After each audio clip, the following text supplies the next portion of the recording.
Hello बच्चों, तो कैसे हैं आप लोग। अल्टरनेटिंग करंट को 3 लेक्चर में कंप्लीट करना था, लेकिन मैंने आपको बोला था ड्यूरेशन थोड़ा हम कम कर रहे हैं, कंटेंट कम नहीं करेंगे, और कंटेंट कम नहीं करेंगे तो एक्स्ट्रा लेक्चर लगेगा। तो आज अल्टरनेटिंग करंट का 4th एंड लास्ट लेक्चर है, जिसमें बचे हुए बहुत सारे सेक्शन हमें आज कंप्लीट करने हैं। लास्ट लेक्चर में हमने सीरीज एलसीआर सर्किट पढ़ा था और रेजोनेंस के कंडीशन को भी समझा था, लेकिन फिर से आज के लेक्चर में हम रेजोनेंस कंडीशन भी समझेंगे। फिर हम लोग रेजोनेंस कंडीशन में क्वालिटी फैक्टर बहुत इंपॉर्टेंट होता है उसको समझेंगे, और क्वालिटी फैक्टर को समझते हुए LC oscillation and transformer and chalk coil, ये तीनों ही बहुत इंपॉर्टेंट इंस्ट्रूमेंट माने जाते हैं, एसी चैप्टर में आते हैं और इस पे सवाल भी बहुत ज्यादा पूछा जाता है नीट में। तो हम लोग क्या क्या पढ़ेंगे आज। रेजोनेंस कंडीशन, क्वालिटी फैक्टर बहुत इंपॉर्टेंट है, नीट पॉइंट ऑफ व्यू से कई बार सवाल पूछा गया है। Quality factor, LC oscillation, transformer and chalk coil, बहुत लंबा सेक्शन। तो चलिए स्टार्ट करते हैं। सबसे पहले रेजोनेंस कंडीशन से स्टार्ट करते हैं। रेजोनेंस कंडीशन किसको कहते हैं साहब? तो 3 तरह का सीरीज एलसीआर सर्किट होता है, मैंने आपको बताया था। कितने तरह का होता है? 3 तरह का सीरीज एलसीआर सर्किट होता है। पहला होता है इंडक्टिव एलसीआर सर्किट। कौन सा बेटा? Inductive LCR circuit. Inductive LCR circuit में जो एक्सएल की वैल्यू होगी वो ज्यादा होता है एक्सी से, और करंट तो सेम जाएगा। ये आप बहुत पहले से जानते आ रहे हो कि सीरीज कॉम्बिनेशन में सारे कंपोनेंट में करंट सेम फ्लो करता है। तो पोटेंशियल बराबर क्या हो गया? आई इंटू इंपीडेंस। आई सेम, इंपीडेंस की वैल्यू एक्सएल की ज्यादा है, इसलिए वीएल ज्यादा होगा किससे? वीसी से। वीएल ज्यादा होगा किससे? वीसी से। तो फेजर डायग्राम ऐसा बनेगा कुछ, ऊपर में VL minus VC, net potential आ जाएगा वीएल और वीसी का, और इधर होगा रेसिस्टेंस का पोटेंशियल। रेसिस्टेंस का potential and VL minus VC में फेज डिफरेंस है π/2 का, तो नेट पोटेंशियल आपका इधर आएगा, और करंट कहां जाता है? वीआर की तरफ।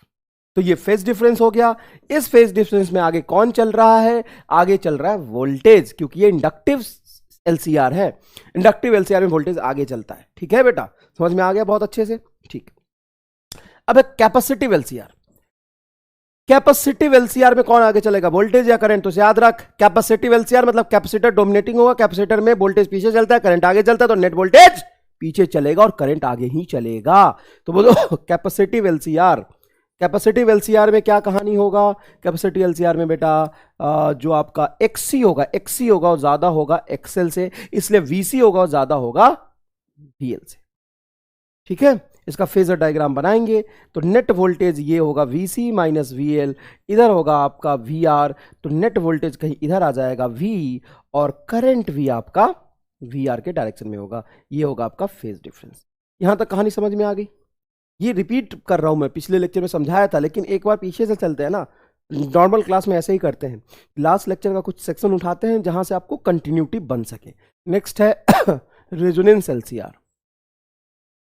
रेजोनेंस एलसीआर, ये जो एलसीआर सर्किट है, सीरीज एलसीआर सर्किट, उसमें सीरीज ही पढ़ना, आपको पैरेलल पढ़ना ही नहीं है, सिलेबस में नहीं है। 50 साल में आज तक ना बोर्ड में ना नीट में सवाल पूछा है। और पैरेलल कॉम्बिनेशन मैंने आपको बताया था सीरीज से भी आसान होता है। पैरेलल तो एल सी आर मतलब अकेला एल, अकेला सी, अकेला एल का कहानी कर लो अलग अलग। पैरेलल कॉम्बिनेशन में सबके क्रॉस तो पोटेंशियल तुमने सेम ही दिया है, कोई खास बात नहीं होता। ठीक है, अब एलसीआर में हम 3 ही तरह का एलसीआर क्यों बना रहे हैं? हम रेसिस्टेंस के अलॉन्ग जो पोटेंशियल ड्रॉप हो रहा है, या रेसिस्टेंस की जो वैल्यू है, उसको हम reactive inductance and reactive capacitance से कंपेयर कर क्यों नहीं रहे? तो बहुत लॉजिकल कारण है। क्या कारण है? वीएल इधर, वीसी इधर, और वीआर इधर, चाहे कुछ भी कर लो, वीएल और वीसी के मतलब वीएल वीसी के रिस्पेक्ट में वीआर हमेशा π/2 के फेज डिफरेंस पे होगा। तो फिर तुम्हें ऐड करना ही पड़ेगा, चाहे वीआर बहुत बड़ा हो, वीएल वीसी बहुत छोटा हो, लेकिन होगा तो π/2 का फेज डिफरेंस है ना। कभी भी वीएल वीसी और वीआर का सम जीरो नहीं हो सकता। मेरे कहने का मतलब है वीएल माइनस वीसी तुमने निकाला एंड वीआर, क्या इन दोनों को जोड़ के सम जीरो हो सकता है क्या? कभी नहीं। क्यों नहीं हो सकता? क्योंकि ये वीएल वीसी इस लाइन में रहेगा वाई में, और वीआर इधर है, फेज डिफरेंस π/2 के साथ ऐड करोगे तो कभी भी इनका सम जीरो नहीं होगा। समझ में आए कि नहीं आए? ये बात बहुत आसान बात है, कोई खास बात नहीं। इसलिए एलसीआर को 3 कैटेगरी में हमने बांटा है, ये ज्यादा ये कम तो इंडक्टिव, ये ज्यादा ये कम तो कैपेसिटिव, और दोनों बराबर। मतलब कि एक्सएल बराबर हो जाए अगर एक्सी, एक्सएल बराबर हो जाए अगर एक्सी, करंट तो सेम ही है, मतलब वीएल बराबर हो जाएगा वीसी के। और अगर एक्सएल एक्सी के बराबर हो गया तो बहुत आसान सी बात है कि जो इंपीडेंस होगा वो मिनिमम होगा आर के बराबर। और ये तभी संभव है जब एंगुलर फ्रीक्वेंसी, कौन सा फ्रीक्वेंसी बेटा, एंगुलर फ्रीक्वेंसी की वैल्यू 1/√LC हो जाए, या फ्रीक्वेंसी की वैल्यू 1/2π√LC हो जाए। ये सारी कहानी हमने पढ़ा था। रेजोनेंस कंडीशन में क्या होता है सर, रेजोनेंस कंडीशन में एक्सएल एक्सी बराबर होने से जो इंपीडेंस आता है वो मिनिमम आर के बराबर होता है। और एक्सएल एक्सी बराबर हो जाए इसका क्या मतलब है कि एल और सी बराबर होगा ना। एक्सएल का मतलब होता है ओमेगा एल, एक्सी का मतलब होता है 1/ω_c।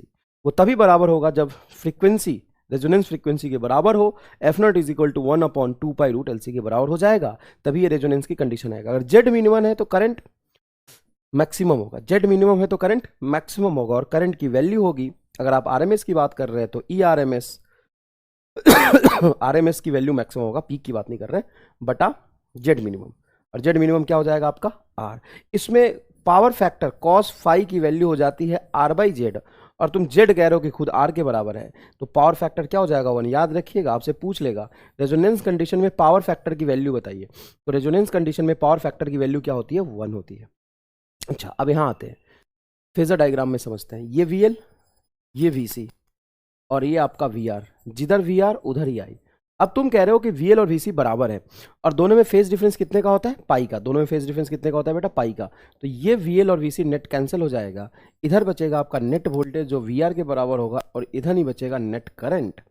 क्या बचेगा नेट करंट। तो फेज डिफरेंस क्या हो गया बोलो 0 डिग्री, इसीलिए तो cos 0 की वैल्यू 1 आई है, इसीलिए तो cos 0 की वैल्यू 1 आई है। तो इस कंसेप्ट पे बहुत सारे सवाल रेगुलरली पूछे जाते हैं, समझ में आया। चलिए नेक्स्ट देखते हैं बेटा। नेक्स्ट क्वालिटी फैक्टर से पहले अपन ये देखें थोड़ा ग्राफिकल एनालिसिस कि जेड वर्सेस फ्रीक्वेंसी का ग्राफ कैसा बना था। आपको याद है जेड वर्सेस फ्रीक्वेंसी का ग्राफ बनाने के लिए एक्सएल एक्सी आर तीनों का ग्राफ बना के और तीनों का हमने सम कर दिया था, जिस फॉर्मूले से करना था। इस तरह का कुछ ग्राफ बना था, देखिए यहां पे आया था और ऐसा ग्राफ बना था। ये सिमेट्रिक नहीं होता, फिर से मैं एक बार कह रहा हूं, ये सिमेट्रिक नहीं होता। सिमेट्रिक का मतलब एकदम परफेक्ट पैराबोला की तरह नहीं होता, ये थोड़ा सा ऐसा आता है और यहां से ये कुछ इस तरह से जाता है, ऐसे जाता है। हाँ बिल्कुल सही ग्राफ बनाया मैंने। तुम बोलो सर ये लास्ट क्लास से मैच नहीं कर रहा, तो कोई हमारे पास एग्जैक्ट इक्वेशन थोड़ी ना, मतलब एग्जैक्ट इक्वेशन तो है लेकिन वो इतना कॉम्प्लिकेटेड है कि एक एक वैल्यू रख के हमने ग्राफ नहीं बनाया, रफली ग्राफ बनाया था। ठीक है, चलो ये एग्जैक्टली ग्राफ बनता है। देखो ये वाला पीक यहाँ पे पहले ही आ जाएगा मिनिमम वाला, ये है रेजोनेंस फ्रीक्वेंसी जिस पे जो आपका जेड जो है वो मिनिमम होगा आर के बराबर होगा। ठीक है, तो ग्राफ सिमेट्रिक नहीं होता। अब ध्यान से देखिए, तो करंट बराबर होता है ईएमएफ बटा इंपीडेंस मतलब जेड। अब ऑब्वियस सी बात है कि जैसे जैसे फ्रीक्वेंसी बढ़ा रहे हो आप, फ्रीक्वेंसी बढ़ा रहे हो, जेड घट रहा, जेड घटेगा तो करंट बढ़ेगा। और रेजोनेंस फ्रीक्वेंसी पे करंट हो जाएगा मैक्सिमम एप्सिलॉन नॉट बटा आर। ये कब होगा एट रेजोनेंस। और रेजोनेंस से जैसे ही फ्रीक्वेंसी को आप आगे बढ़ाओगे, रेजोनेंस से जैसे फ्रीक्वेंसी को आगे बढ़ाओगे जेड बढ़ेगा, तो जेड बढ़ेगा तो करंट क्या होगा कम होगा। जेड बढ़ेगा, डिनोमिनेटर बढ़ेगा तो करंट क्या होगा कम होगा, करंट की वैल्यू कम होती जाएगी। तो आइए देखिए ग्राफ बना के देखें। अगर आप ग्राफ बनाएंगे करंट वर्सेस फ्रीक्वेंसी का, तो कुछ इस तरह से आपका ग्राफ बनेगा, कुछ इस तरह से आपका ग्राफ बनेगा, ऐसा ग्राफ बनेगा।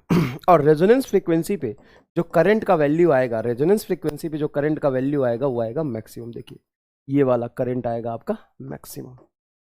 ठीक है, तो इस फ्रीक्वेंसी को आपको इसको एंगुलर फ्रीक्वेंसी के टर्म्स में भी रिप्रेजेंट कर सकते हैं, कोई खास बात नहीं है। एंगुलर फ्रीक्वेंसी के टर्म्स में भी रिप्रेजेंट कर सकते हैं ना बेटा। फ्रीक्वेंसी और एंगुलर फ्रीक्वेंसी में क्या फर्क होता है, ओमेगा बराबर 2πf, तो 2π का मल्टीप्लाइंग क्या तो फैक्टर है बस, यहां से आप ओमेगा भी लिख सकते हैं, तो ये हो जाएगा आपका omega naught resonance frequency. Resonance frequency omega naught की वैल्यू कितनी होती है 1/√LC, 1/√LC। समझ में आया, चलो ठीक है। अब ध्यान समझना, यहां पे हम डिफाइन करते हैं half power frequency, half power frequency जहां पे पावर आधा हो जाएगा। पावर का असल में फॉर्मूला होता क्या है, पावर का फॉर्मूला अगर मैं करंट के टर्म्स में देखूं, क्योंकि यहां पे करंट का ही हमें रिलेशन देखना है, करंट के टर्म्स में ही ग्राफ बना है, तो हम लिख सकते हैं इसको IRMS का होल स्क्वायर बटा R इंटू cos फाई। और cos फाई की वैल्यू तो 1 हो जाएगा रेजोनेंस पे, हाँ ना। लेकिन जरूरी नहीं कि रेजोनेंस की तो बात हमने कर ही नहीं रहे हैं, हम रेजोनेंस की बात तो कर ही नहीं रहे, हम कह रहे हैं कि कोई ऐसा फ्रीक्वेंसी बताओ जहां पे पावर आधा हो जाए। ये पावर आधा कब होगा? Power will be half when IRMS is equal to IRMS by √2, peak बटा √2। मतलब जो मैक्सिमम आरएमएस आया, पीक नहीं बोलते इसको, मैक्सिमम करंट। ये कौन सा करंट लिखा है भाई? आरएमएस करंट ही तो लिखा है जब कुछ ना बोला जाए तो रेजोनेंस फ्रीक्वेंसी पे ये देखिए जो करंट है आपका, ये मैक्सिमम आएगा, क्योंकि रेजोनेंस फ्रीक्वेंसी पे इंपीडेंस होता है मिनिमम, तो करंट मैक्सिमम होगा, तो पावर मैक्सिमम होगा। अगर ये मैक्सिमम रखूंगा तो ये मैक्सिमम होगा। अब मैं कहता हूं कि पावर आधा हो जाए, तो पावर आधा तभी हो जाएगा जब करंट को √2 से कम कर दो, क्योंकि यहां पे स्क्वायर है। जब करंट की वैल्यू IRMS का पीक बटा √2 का स्क्वायर रखोगे तो IRMS का होल स्क्वायर बटा 2 आ जाएगा, मतलब पावर आधा हो गया। यहां पे देखिए करंट की वैल्यू एग्जैक्टली IRMS का मैक्सिमम वैल्यू बाई √2 कर दोगे तो करंट जब √2 टाइम्स हो जाएगा उसी फ्रीक्वेंसी पे पावर आधा हो जाएगा, तो इसको कहते हैं हम हाफ पावर फ्रीक्वेंसी। ये हो गया आपका ω2, ये हो गया आपका ω2। समझ में आया कि नहीं है? अब ये जो डिफरेंस है बेटा, ये जो डिफरेंस है ω0 माइनस ω1, ये ω0 ज्यादा होगा, ये जो डिफरेंस है इसको कहते हैं हम डेल्टा ओमेगा। इधर भी उतना ही डिफरेंस होगा, क्योंकि देखो फ्रीक्वेंसी बढ़ाने से इंपेडेंस बढ़ता है, तो जो इंपेडेंस यहाँ पे इस फ्रीक्वेंसी पे आएगा, दूसरा एक और फ्रीक्वेंसी होगा उतने पे इतना इंपेडेंस आएगा, क्योंकि ग्राफ तो ऐसा बन रहा है ना उल्टा, फिर कब पहले बढ़ रहा है फिर घट रहा है, तो करंट बढ़ा तो करंट I बाई √2 दो फ्रीक्वेंसी पे होगा, ω1 और ω2 पे, तो इसको हम कह देते हैं डेल्टा ओमेगा। और यहाँ पे बैंड विड्थ डिसाइड होता है, इस ग्राफ का बैंड विड्थ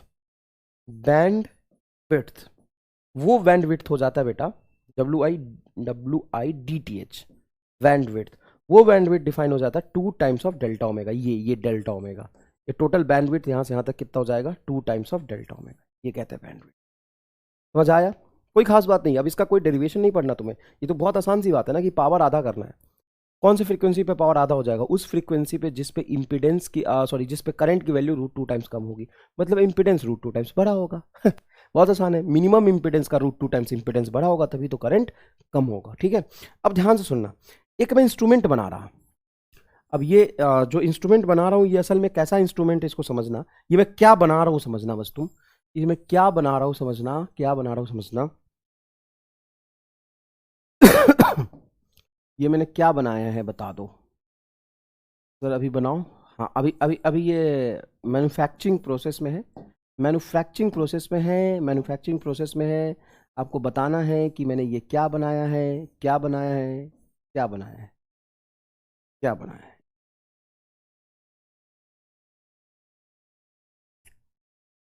गेस करो कि मैंने क्या बनाया है।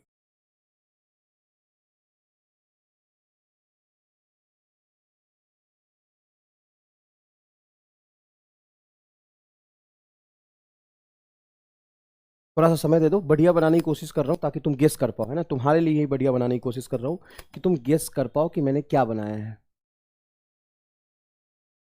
ताकि तुम गेस कर पाओ कि मैंने क्या बनाया है। तुम्हारे लिए थोड़ा सा समय दे के बना रहा हूँ मैं ना, ताकि तुम गेस कर पाओ, नहीं तो तुम गेस ही नहीं कर पाओगे तो क्या फ़ायदा होगा, है ना। तुम गेस कर पाओ, देखो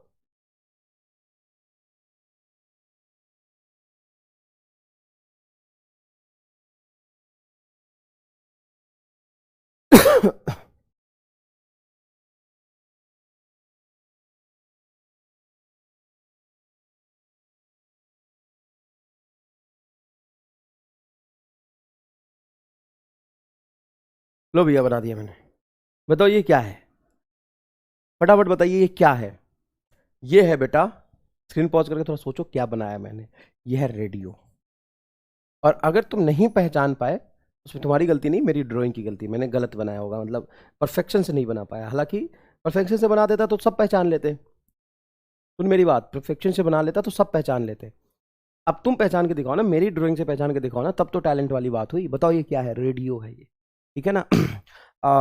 अभी शायद आपने रेडियो देखा होगा या नहीं देखा होगा, लेकिन रेडियो है ये, ठीक है ना। और रेडियो में अलग अलग स्टेशन बजते हैं, जैसे रेड FM 93.5 हर्ट्ज पे आता है, रेडियो मिर्ची 98.3 हर्ट्ज पे आता है।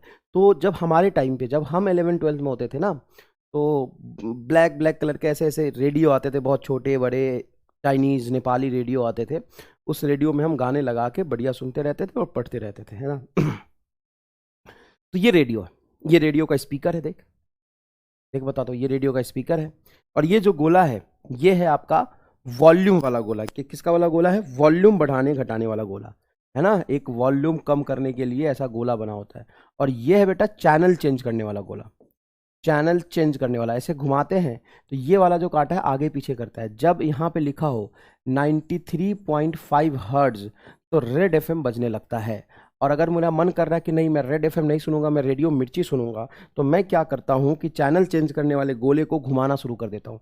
ऐसे ऐसे घुमाता हूँ इसको ऐसे घुमाता हूँ, इसको घुमाते घुमाते घुमाते घुमाते इस कांटे को यहाँ ले आता हूँ। जैसे इस पे लिखा होता है 98.3 हर्ट्ज तो मिर्ची बजने लगता है, रेडियो मिर्ची बजने लगता है। ऐसे बहुत सारे स्टेशन होते हैं जिनका अपना अपना फ्रीक्वेंसी होता है। तो एक बात बताओ, असल में इन्वायरमेंट में, जो इन्वायरमेंट है, वातावरण है हमारा, वहाँ पे तो सारे स्टेशन के फ्रीक्वेंसी के आवाज़ आ रहे होंगे, वॉल्यूम आवाज़ आ रहा होगा, लेकिन मेरा रेडियो पर्टिकुलर उसी जैसे 93.5 हर्ट्ज के फ्रीक्वेंसी को क्यों सुनाता है? पहला सवाल तो ये। दूसरी बात है जब मैं इसको घुमाता हूं तो इस रेडियो के अंदर ऐसा क्या होता है कि एक स्टेशन की आवाज ना सुना के दूसरे स्टेशन की आवाज वो सुनाने लगता है। जो म्यूजिक है 98.3 हर्ट्ज रेडियो मिर्ची पे, वो सुनने के लिए हमें चैनल को घुमाना होता है। इस गोले को घुमाते हैं। तो इस गोले को घुमाने से क्या होता है? जब ऑफलाइन क्लासेस में मैं सवाल पूछता हूँ तो बच्चा कहता है सर चैनल चेंज हो जाता है गोला घुमाने से। कैसे?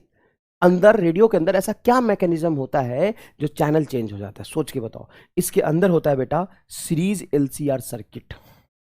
इसके अंदर होता है सीरीज एलसीआर सर्किट। सुन मेरी बात। और उसमें कैपेसिटर और इंडक्टर की वैल्यू लगी होती है। हम जब इसको घुमाते हैं तो इसके अंदर इंडक्टर और कैपेसिटर की वैल्यू चेंज होती है और उसकी वैल्यू को चेंज करके रेडियो के फ्रीक्वेंसी को हम वहीं पे लेके जाते हैं जहां का आवाज मुझे सुनना है। कभी कभी तुमने तारक मेहता का उल्टा चश्मा देखा होगा या कॉमेडी वीडियो आता है, या फिर तुमने कभी रेडियो स्टेशन वगैरह पे देखा हो तो कभी कभी कहते हैं अननोन फ्रीक्वेंसी का आवाज आ रहा है। अननोन फ्रीक्वेंसी का आवाज आने का मतलब यह है कि पर्टिकुलर उस फ्रीक्वेंसी पे कोई वेव आया है, उस फ्रीक्वेंसी का वेव आया है और उस फ्रीक्वेंसी के वेव को कैच करने के लिए हमारे सर्किट का जो हमारे रेडियो का या रिसीवर का, रेडियो एक तरह का रिसीवर होता है क्योंकि इन्वायरमेंट में बहुत सारे वेव है, अलग अलग फ्रीक्वेंसी के वेव है और हमारा रिसीवर कौन से फ्रीक्वेंसी के वेव को पकड़ेगा हमारे रिसीवर के सीरीज एलसीआर सर्किट के फ्रीक्वेंसी पे डिपेंड करता है। और हमारा सीरीज एलसीआर सर्किट का रेजोनेंस फ्रीक्वेंसी, ये देखो, रेजोनेंस फ्रीक्वेंसी की वैल्यू डिसाइड होगी उसके अंदर लगे होने वाले इंडक्टेंस और कैपेसिटर की वैल्यू से। तो देखो f naught is equal to 1/2 pi root under L C. मान लो यहां पे एल और सी की इतनी वैल्यू है कि एफ नॉट की वैल्यू आ रही 98.3 हर्ट्ज, तो हमें रेड एफएम सुनाई देगा। अब हम एल सी की वैल्यू बढ़ा बढ़ा के कम करके, सी की वैल्यू कम करके मैंने इसको इतना सेट कर दिया कि इसकी एफ नॉट की वैल्यू हो गई 98.3 हर्ट्ज, तो मुझे रेडियो मिर्ची सुनाई देगा। समझ में आया कि नहीं है? ये जो ग्राफ है, सुन मेरी बात, ये करंट वर्सेस फ्रीक्वेंसी का ग्राफ है। ये पर्टिकुलर ऐसा ग्राफ बनेगा। यहां पे पीक कहां मिलता है? रेजोनेंस पे। पीक कहां मिलता है? रेजोनेंस पे। तो ये 93.5 हर्ट्ज है। अब मुझे अगर 93.5 हर्ट्ज सुनना है, रेडियो मिर्ची सुनना है, तो मैं क्या करूंगा? इस पीक को आगे पीछे करूंगा, इस एफ नॉट की वैल्यू चेंज करके यहां ले आऊंगा तो इसके क्रॉसपॉन्डिंग पीक मिलेगा। जिसके क्रॉसपॉन्डिंग पीक मिलेगा इसी फ्रीक्वेंसी का एनर्जी सबसे ज्यादा फ्लो करेगा सर्किट में। मतलब ये जो रिसीवर है हमारा, इस फ्रीक्वेंसी को कैच करके हमें रिसीव करके सुनाएगा, दिखाएगा। ये कहानी होती है। अब मान लो कि तुमने रेडियो खरीदा एक, अब तुम हो गरीब आदमी बेचारे, गरीबी तो है, भिखारी, युगांडा। तुमने युगांडा में रेडियो खरीदा एक और उसका आईएफ ग्राफ ये बना कुछ, है ना, इस पे रेजोनेंस मिल रहा। और मैं इंडिया का, मैंने अपने मेड इन इंडिया का एक रेडियो खरीदा, उसका फ्रीक्वेंसी ये बना, उसका मतलब रेजोनेंस के लिए ग्राफ ये बना। ये पहला का है, ये युगांडा वाले रेडियो का है। ये ग्राफ ऐसा बन रहा है। तो कौन सा रेडियो ज्यादा अच्छा है, मेड इन इंडिया या मेड इन युगांडा? कौन सा रेडियो ज्यादा अच्छा होगा, मेड इन इंडिया या मेड इन युगांडा? बताओ, रेडियो कौन सा अच्छा है? मेड इन इंडिया या मेड इन युगांडा? आराम से सोच के बताओ, थोड़ा समय ले लो, है ना, बताना जरूर कि हमने सोच लिया था। कौन सा रेडियो अच्छा है, तेरा वाला या मेरा वाला? एमआर का रेडियो ज़्यादा बढ़िया है, मेड इन इंडिया का रेडियो ज़्यादा बढ़िया है। अब क्यों, ध्यान से सुन, मेरे रेडियो की क्वालिटी अच्छी है, महंगी वाली रेडियो खरीदा मैंने 5,000 का, और तू भिखारी 50 रुपए का खरीद के लाया ये युगांडा में रेडियो। अब इसमें क्या होगा कि 93.5 हर्ट्ज लगाएगा, ये रेडियो मिर्ची के साथ साथ रेड एफएम भी सुनाएगा, दोनों एक साथ सुना देगा। तो सर बढ़िया है ना, दोनों एक साथ सुना देगा भाई रामलाल। तो सुन क्या पाएगा जब दो साउंड एक ही साथ मैं 3-4 गाने एक साथ चलेंगे तो कुछ भी नहीं सुन पाएगा ना तू। तो एक रेडियो कभी कभी देखा होगा तुम, नेपाली रेडियो या चाइनीज रेडियो खरीद के ले आते हैं, युगांडा वाली रेडियो खरीद के ले आते हैं, लगाते हैं एक स्टेशन और 3 स्टेशन सुनाई देता है, वो ये फ्लैट होने के कारण सुनाई देता है। ध्यान से देखो, मैं समझाता हूँ। इस पर्टिकुलर फ्रीक्वेंसी के लिए तो पीक मिला, थोड़ा सा फ्रीक्वेंसी बढ़ा रहे हो तो लगभग लगभग इसका पीक इसके लिए हुई उतनी ही है, उतने ही है। तो यहां से यहां तक के फ्रीक्वेंसी के वेव को वो रिसीव कर ले रहा है, और यहां पे देखो एग्जैक्टली पीक मिल रहा है। तो क्या है कि इसी फ्रीक्वेंसी के लिए देखो यहां पे पीक मिला, दूसरा थोड़ा सा फ्रीक्वेंसी बढ़ाओगे तो उसके लिए देखो पीक की वैल्यू बहुत कम हो गई, तो इसको रिसीव नहीं करेगा। मैक्सिमम करंट इसकी फ्रीक्वेंसी के करस्पॉन्डिंग फ्लो करेगा। समझ में आया कि नहीं आया? तो बोलोगे कि ये एकदम रेड एफएम का मतलब रेड एफएम ही सुना रहा है, कोई भी झरझर पटपट नहीं है। और यहां पे रेड एफएम के साथ रेडियो मिर्ची भी सुना देगा, 3-4 स्टेशन यहां से यहां तक में जो भी वेव आ रहे होंगे सबको रिसीव करके सुना देगा। तो इसकी क्वालिटी खराब है। इसी पे हम यहां पे डिफाइन करते हैं क्वालिटी फैक्टर क्यू। अब क्वालिटी खराब है मतलब क्वालिटी कम है, और क्वालिटी ज्यादा है। तो क्वालिटी ज्यादा कब होती है? जब ग्राफ एकदम शार्प बनता है। अगर ब्रॉड और फ्लैट ग्राफ बन रहा है तो उसकी क्वालिटी खराब है। मतलब quality factor is inversely proportional to bandwidth. Bandwidth inversely proportional to bandwidth, ये रहा 2 डेल्टा ओमेगा। और proportional constant is resonance frequency. Quality factor एक यूनिटलेस फिजिकल क्वांटिटी है। अब यहां से देख, इसी को कहते हैं हमारे स्टार डायमेंशनलेस। तुम्हें किस तरीके से ये विजुअलाइज कराने की कोशिश कर रहा है, नहीं तो नॉर्मल तरीके से विजुअलाइज कराऊं तो तू भूल सकता है। मैं तुम्हें क्या करूं, देख ये कितनी जबरदस्त विजुअलाइजेशन है, बता। खराब रेडियो ये है, अच्छा रेडियो ये है, ये सवाल तुमसे पूछेगा, ये तुम्हें बताना पड़ेगा। क्वालिटी फैक्टर पहले रेडियो का एलसीआर सर्किट का ज्यादा है 2 के कंपेयर में। क्यों एकदम फील आ गया? तो क्वालिटी फैक्टर क्या होता है? Unit and dimensionless physical quantity. ये बैंड विड्थ के डायरेक्टली प्रोपोर्शनल होता है। अब नीचे फ्रीक्वेंसी आ गया, बैंड विड्थ आ गया, तो ऊपर भी फ्रीक्वेंसी आना चाहिए। ऊपर फ्रीक्वेंसी, और हमने पढ़ाई क्या है, रेजोनेंस फ्रीक्वेंसी पढ़ा है, तो resonance angular frequency, resonance angular frequency आ जाएगा। ये क्वालिटी फैक्टर की वैल्यू है, बहुत आसान। और 1.5 पेज के डेरिवेशन के बाद हम ये ओमेगा 1 की वैल्यू निकालते हैं, और ओमेगा नॉट माइनस ओमेगा 1, ये जो आपका बैंड विड्थ है, ये जो आपका बैंड विड्थ है, यहाँ से ओमेगा नॉट माइनस ओमेगा 1 की वैल्यू निकालते हैं, तो ये एग्जैक्टली आ जाता है 2 delta omega is equal to बेटा एल बाई आर। क्या हो जाता है ये? एल बाई आर, ये वैल्यू आता है। 2 डेल्टा ओमेगा की वैल्यू क्या आ जाता है? L by R. अब यहाँ पे जबरदस्त रिप्रेजेंटेशन क्वालिटी फैक्टर का, ध्यान से देखना, मतलब ऐसा रिप्रेजेंटेशन नहीं देखा हो तुमने, एकदम मोक्ष मिल जाएगा तुम्हें देख के। सारे फॉर्मूले एक साथ देखो। सर क्वालिटी फैक्टर का तो एक ही फॉर्मूला होता है ना? 4, 6, 7, 8 फॉर्मूला बता देता हूँ क्वालिटी फैक्टर का, और समझो, इसको रटने की जरूरत नहीं, कंसेप्चुअली समझना। क्वालिटी फैक्टर का सबसे बेसिक और फंडामेंटल फॉर्मूला मैंने क्या बताया? सबसे बेसिक और फंडामेंटल फॉर्मूला बनाया है ओमेगा नॉट बटा 2 डेल्टा ओमेगा। क्लियर है? कोई खास बात नहीं। अब मैं सिर्फ और सिर्फ वैल्यू रख रहा हूं 2 डेल्टा ओमेगा का। 2 डेल्टा ओमेगा की वैल्यू क्या लिखा था मैंने? R by L. R by L ही तो लिखा था ना? क्या लिखा था? अरे अरे हाँ, सॉरी, आर बाई एल होता है भाई। क्वालिटी फैक्टर क्या होता है? सॉरी, 2 डेल्टा ओमेगा की वैल्यू क्या होती है? R by L. Sorry, R by L. तो नीचे आर, ऊपर चला जाएगा एल। ये भी बताता हूँ कारण, ये भी तुम्हें याद करा देता हूँ कि मैंने तुरंत से कैसे ठीक कर लिया गलत लिख के। देखो, Q is equal to omega naught L ऊपर आना चाहिए। तो ओमेगा नॉट एल ऊपर तभी आएगा जब 2 डेल्टा ओमेगा को लिखोगे आर बाई एल, तो नीचे आर ऊपर एल। देखो, ऊपर एल चला गया, नीचे आर। ये क्वालिटी फैक्टर का फॉर्मूला हो गया, omega naught L into R बटा आर।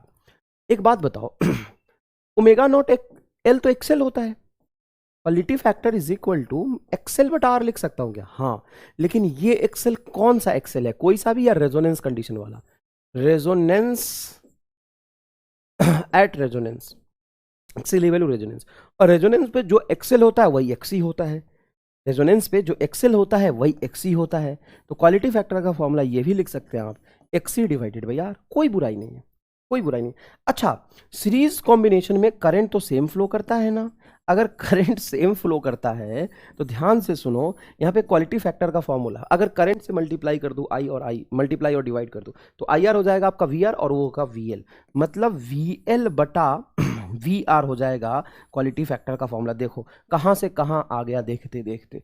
और क्वालिटी फैक्टर का फॉर्मूला ये भी लिख सकते हैं आप वी सी बटा वी आर, क्योंकि रेजोनेंस कंडीशन पे आप जानते हैं VL और VC बराबर होता है। अब एक मेन फॉर्मूला और, Q is equal to omega naught की वैल्यू, यहाँ पे ओमेगा नॉट की वैल्यू को लिख सकते हैं 1/√LC।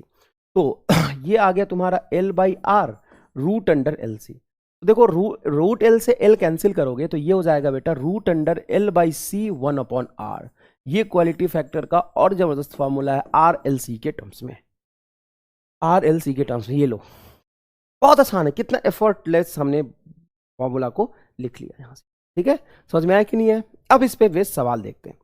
जैसे ये सवाल है, बढ़िया से पढ़ो, पानी निकल जाता है बच्चों को इस सवाल को सॉल्व करने में, लेकिन बढ़िया से पढ़ोगे तो सवाल सॉल्व कर पाओगे, तो एकदम ढंग से पढ़ो। If reading of a volt meter V shows in a figure at resonance is 200 volt, resonance बता दिया ना इसने, रेजोनेंस कंडीशन पे इस वोल्ट मीटर की रीडिंग है 200 वोल्ट। तो रेजोनेंस कंडीशन पे जितना VC होगा, ये VC को तो रीड कर रहा है, उतना ही VL होगा, ये भी 200 होगा, और नेट VL माइनस VC क्या हो जाएगा 0। जो बैटरी का पोटेंशियल होता है वो रेसिस्टेंस में जाएगा, तो VR हो जाएगा आपका 50। क्वालिटी फैक्टर का फॉर्मूला क्या होता है? VL बटा VR। VL बोलो 200 और VR बोलो 50, तो ये आ जाएगा 4, क्वालिटी फैक्टर इज 4, आंसर। तो ढंग से समझे रहोगे तब तो अरे भैया यही तो फॉर्मूला है। अब तुम मान लो क्वालिटी फैक्टर तुम्हें ये पढ़ाया गया, कई बार क्या होता है बच्चों को क्वालिटी फैक्टर ये पढ़ा देते हैं Q is equal to 1/R root under L/C, सही पढ़ाते हैं, लेकिन बच्चा इस फॉर्मूले से क्या ये सवाल सॉल्व कर पाएगा? कभी नहीं। अच्छा, कई बार क्वालिटी फैक्टर का फॉर्मूले सिर्फ इतना बता के छोड़ देते हैं, ओमेगा नॉट बटा रूट अंडर 2 डेल्टा ओमेगा। अब साला यहाँ दिया हुआ है वोल्टेज और फ्रीक्वेंसी के टर्म्स में क्वालिटी फैक्टर का फॉर्मूला, तो ढंग से नहीं समझोगे तो सवाल नहीं कर पाओगे। देखो कितना आसान और एफर्टलेस हमने सॉल्व कर लिया। ठीक है, नेक्स्ट देखो, ये नीट 2016 में पूछा हुआ सवाल है, सवाल ढंग से समझिएगा। Which of the following combinations should be selected for the better tuning of LCR circuit? अब better tuning of LCR circuit मतलब ट्यूनिंग अच्छा हो, इसका क्या मतलब है? सवाल में कहीं नहीं लिखा क्वालिटी फैक्टर की बात, इसीलिए इस सवाल का सॉल्यूशन कहीं कहीं आप देखोगे तो एक एक पेज में सॉल्व करके निकालते हैं कि कौन सा बेटर ट्यूनिंग के लिए अच्छा होगा। अबे रामलाल, बेटर ट्यूनिंग मतलब बढ़िया रेडियो, बढ़िया एलसीआर सर्किट, बढ़िया एलसीआर सर्किट मतलब क्वालिटी फैक्टर ज्यादा होगा क्वालिटी फैक्टर क्या होगा? हाई। एंड क्वालिटी फैक्टर का फॉर्मूला आपने ये पढ़ा है, क्वालिटी फैक्टर हाई होने के लिए रेसिस्टेंस कम होना चाहिए, कि ये डिनोमिनेटर कम होगा तभी तो क्वालिटी फैक्टर हाई होगा। रेसिस्टेंस कम होना चाहिए, कैपेसिटेंस कम होना चाहिए, बाकी चीजें हाई होनी चाहिए। तो देखो बाकी एल हाई होना चाहिए, तो एल सबसे ज्यादा किस में है? 1.5 2.5 ये सबसे ज्यादा है। अच्छा ठीक है, एल सबसे ज्यादा, आर सबसे कम किस में है? तो आर सबसे कम इसी में है। अरे वाह, ले थर्ड आंसर हो गया थर्ड आंसर हो गया। बच्चा ये सवाल लेके भटकता रहता है, पता नहीं क्यों। नेक्स्ट देखो एलसी ऑसिलेशन, है ना, क्वालिटी फैक्टर बहुत अच्छे से समझा दिया मैंने। Next is LC oscillation. LC oscillation क्या होता है बेटा? देखो ऑसिलेशन मतलब समझते हो? हाँ, to and fro motion about a mean position, यही होता है ऑसिलेशन का मतलब। अब यहाँ पे लिखा एल सी ऑसिलेशन, क्या एल और सी ऑसिलेट करेगा क्या? अरे एल और सी कैसे ऑसिलेट करेगा? एल का मतलब इंडक्टर, सी का मतलब कैपेसिटेंस। एल और सी ऑसिलेट कर जाएगा क्या? नहीं, एल और सी ऑसिलेट नहीं करेगा। फिर क्या ऑसिलेट करेगा? तो इसको समझने के लिए थोड़ा सा फ्लैशबैक में चलो। मान लो कि एक चार्ज्ड कैपेसिटर लिया मैंने, इस पे खूब ज्यादा पॉजिटिव चार्ज है और इस पे खूब सारा निगेटिव चार्ज है, चार्ज्ड कैपेसिटर है। तो कैपेसिटेंस इसका कुछ होगा सी, चार्ज होगा क्यू, पोटेंशियल डिफरेंस भी होगा भी। ये पॉजिटिव चार्ज निगेटिव चार्ज जिस भी तरीके से आए हैं क्या एक दूसरे को अट्रैक्ट कर रहे हैं? हाँ, चाहते हैं कि किसी तरीके से कहीं से मिल जाए। मान लो कि मैं एक तार लूं और इस तार को यहां पे टच करा दूं, तो क्या होगा? तो कैपेसिटर डिस्चार्ज हो जाएगा? ना ना ना ना, सिर्फ डिस्चार्ज ही नहीं होगा, कैपेसिटर जल जाएगा। क्या बात कर रहे हो? जल जाएगा, बर्न हो जाएगा, धुआं धुआं हो जाएगा, आवाज आएगा, धुआं निकलेगा, धुआं धुआं। तो ऐसे कैसे? ऐसे सुनो कैसे सुनो कैसे, अचानक से तुरंत से कैपेसिटर डिस्चार्ज होगा, तुरंत से। तो high amount of charge fraction of second में फ्लो करेगा, इसका मतलब ये तुरंत से स्पार्क होगा। अरे भैया, बैटरी में भी कैपेसिटर प्लेट ही लगा होता है। तुम्हारे घर में ट्रैक्टर अगर है, गांव गांव से हो या शहर से हो, गांव में होगे तो ट्रैक्टर होगा, नहीं तो शहर में होगे तो कार होगा। उस कार के बोनेट को खोलो, उसमें बैटरी लगा होता है, एक तार ले जाओ, है ना, पॉजिटिव को निगेटिव से सटा दो, जैसा होगा ना, चमकेगा चमकेगा, बिजली जैसे चमकता है वैसे चमकेगा, कर कर कर कर कर। उसी तरीके से यहाँ पे अचानक से स्पार्क होगा, है ना, और धुआं निकलेगा, इतना तेज करंट फ्लो करेगा। इसीलिए हम अगर कैपेसिटर को डिस्चार्ज करना होता है तो हम एक कनेक्टिंग वायर से जोड़ते तो हैं, लेकिन कनेक्टिंग वायर में होता है कुछ रेसिस्टेंस, और रेसिस्टेंस फ्लो ऑफ करंट या फ्लो ऑफ चार्ज को थोड़ा अपोज करता है। तो ये कैपेसिटर धीरे धीरे चार्ज होगा, ओह डिस्चार्ज होगा, कैपेसिटर धीरे धीरे क्या हो जाएगा, डिस्चार्ज हो जाएगा। इस कैपेसिटर में चार्ज वर्सेस टाइम का ग्राफ कुछ ऐसा बनेगा, डिस्चार्जिंग ऑफ कैपेसिटर हुआ ना बेटा, जिसका टाइम कांस्टेंट होगा सी R, C R L R, L R, L R, L R, L R, सी आर। तो इस तरह से डिस्चार्ज होगा, है ना, रेसिस्टेंस लगा दूं तो ये सारा चार्ज इस रेसिस्टेंस से फ्लो करके हीट लॉस कराएगा, पावर लॉस कराएगा, हीट अप हो जाएगा, और प्लस क्यू माइनस क्यू से मिलकर एनिलेट हो जाएगा, चार्ज खत्म, एनर्जी खत्म, सब खत्म, सब खत्म।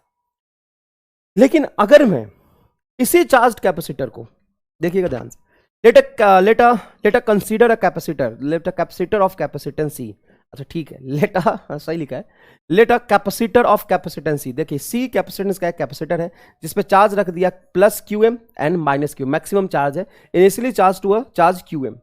This capacitor is connected to the inductor at t is equal to zero. तो जिस इंस्टेंट पे मैं कनेक्ट करूंगा t is equal to zero पे, उस समय चार्ज तो बेटा मैक्सिमम है आपका क्यू एम के बराबर, या क्यू नॉट लिख लो, मैक्सिमम चार्ज है, लेकिन करंट कितना फ्लो कर रहा है, जीरो।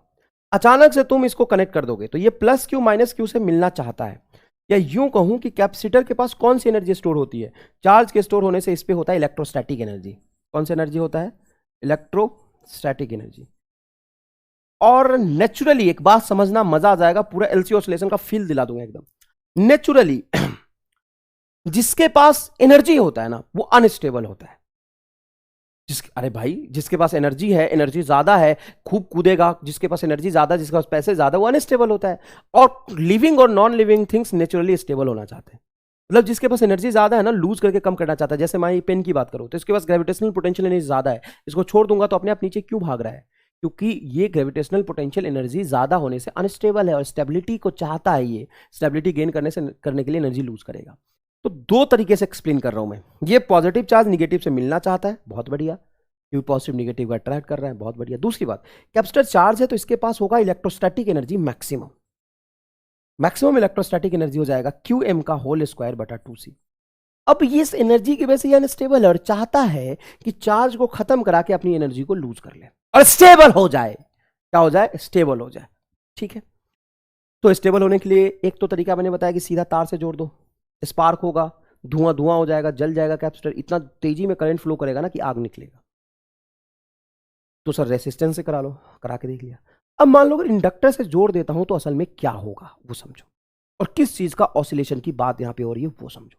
जैसे मैं इंडक्टर से जोड़ूंगा और ये कैपेसिटर चाहेगा कि चार्ज फ्लो करा के मैं अपनी एनर्जी को खत्म कर लेना चाहता, ठीक है, चार्ज फ्लो होगा मतलब करंट जाएगा। इंडक्टर से जैसे मैं जोड़ूंगा, इंडक्टर कहेगा ना, हाँ अभी करंट कितना फ्लो कर रहा है मेरे से, जीरो, जीरो करंट फ्लो कर रहा है, मैं जीरो ही करंट फ्लो कराते रहूंगा, मुझे चेंज से नफरत है। Inductor oppose the change, oppose the change, उसको करंट से नफरत नहीं है। तो ऐसा नहीं बोल सकते कि this inductor will oppose the flow of current, ना ना ना, वो कह रहा है कि अगर करंट फ्लो कर रहा होता तो मैं कराता रहता, अगर करंट जीरो फ्लो कर रहा है तो मैं जीरो फ्लो कराना चाहूंगा, मैं करंट को कम नहीं करूंगा, मैं करंट को कम नहीं करूंगा। अभी करंट अगर जीरो जा रहा है तो जीरो ही जाएगा, मैं करंट नहीं बहाऊंगा। तो ये जो इंडक्टर है वो फ्लो ऑफ करंट को क्या करेगा, अपोज करेगा, मतलब अभी करंट को आने से अपोज करेगा, बोलेगा मैं करंट नहीं बहाऊंगा। कैपेसिटर बोलेगा अरे भाई मदद करना यार, मुझे स्टेबल होने देना। इंडक्टर बोलेगा नहीं होने दूंगा, मैं कौन, तू कौन है मेरा, तू कौन है मेरा, जबरदस्ती किसी ने मुझे तेरे साथ चिपका दिया, इसका मतलब मेरा तुम्हारा रिलेशन संभव नहीं है, मैं तो अलग तरह का हूं, मुझे चेंज से नफरत है और कैपेसिटर को चेंज पसंद है। कैपेसिटर को सुनना, अच्छे समझना, कैपेसिटर को चेंज पसंद है और इसको चेंज से नफरत है, दोनों अलग अलग चीजें हैं। ये बोलेगा मुझे डिस्चार्ज करा लो ना, ये बोलेगा नहीं कराऊंगा, मुझे शौक नहीं है किसी का डिस्चार्ज लेने का, किसी को डिस्चार्ज कराने का। बोलेगा मैं करंट नहीं फ्लो होने दूंगा, ये करेगा कराऊंगा, ये करेगा नहीं होने दूंगा, ये बोलेगा कराऊंगा। अब इसमें मैग्नेटिक एनर्जी कितनी है, मैग्नेटिक एनर्जी, बिल्कुल इंडक्टर में करंट फ्लो करा के, इंडक्टर के अंदर जब करंट फ्लो कराता है मैग्नेटिक फील्ड क्रिएट होता है, जिसकी वजह से मैग्नेटिक एनर्जी आती है हाफ एल आई स्क्वायर। लेकिन अभी इसके अंदर मैग्नेटिक एनर्जी क्या होगी, जीरो। अभी के मैग्नेटिक एनर्जी क्या होगी, जीरो। लगातार कैपेसिटर गुहार करता रहेगा, इंडक्टर उसको मना करता रहेगा, लेकिन इंडक्टर पिघल जाता है बेचारा। धीरे धीरे कैपेसिटर रिक्वेस्ट करेगा तो बोलेगा इंडक्टर चल यार ठीक है करा ले साला भिखारी आदमी करा ले। तो धीरे धीरे समय के साथ विथ टाइम, अब यहां पे समझना, विथ टाइम जैसे जैसे टाइम इंक्रीज करेगा तो ये जो इस पे चार्ज की वैल्यू है ऐसे फ्लो करेगा तो चार्ज कम होगा और करंट की वैल्यू क्या होगी, बढ़ेगी, तभी तो धीरे धीरे ये इसका डिस्चार्ज होगा। चार्ज कम होगा और करंट की वैल्यू धीरे धीरे बढ़ेगी। रेसिस्टर होता तो करंट अचानक से ज्यादा फ्लो करता, धीरे धीरे करंट कम होता। इंडक्टर करंट को धीरे धीरे बढ़ाएगा, करंट धीरे धीरे बढ़ेगा। इसका मतलब एक सिंपल सी बात समझो कि इलेक्ट्रोस्टैटिक एनर्जी घट रहा है और मैग्नेटिक एनर्जी बढ़ रहा है। ये बात समझ आया कि नहीं है? ये बात समझ आया? अब ये चार्ज फ्लो करते करते इस पर चार्ज हो जाएगा फाइनली जीरो, है ना। कैपेसिटर डिस्चार्ज हो गया, इस पर चार्ज हो गया जीरो।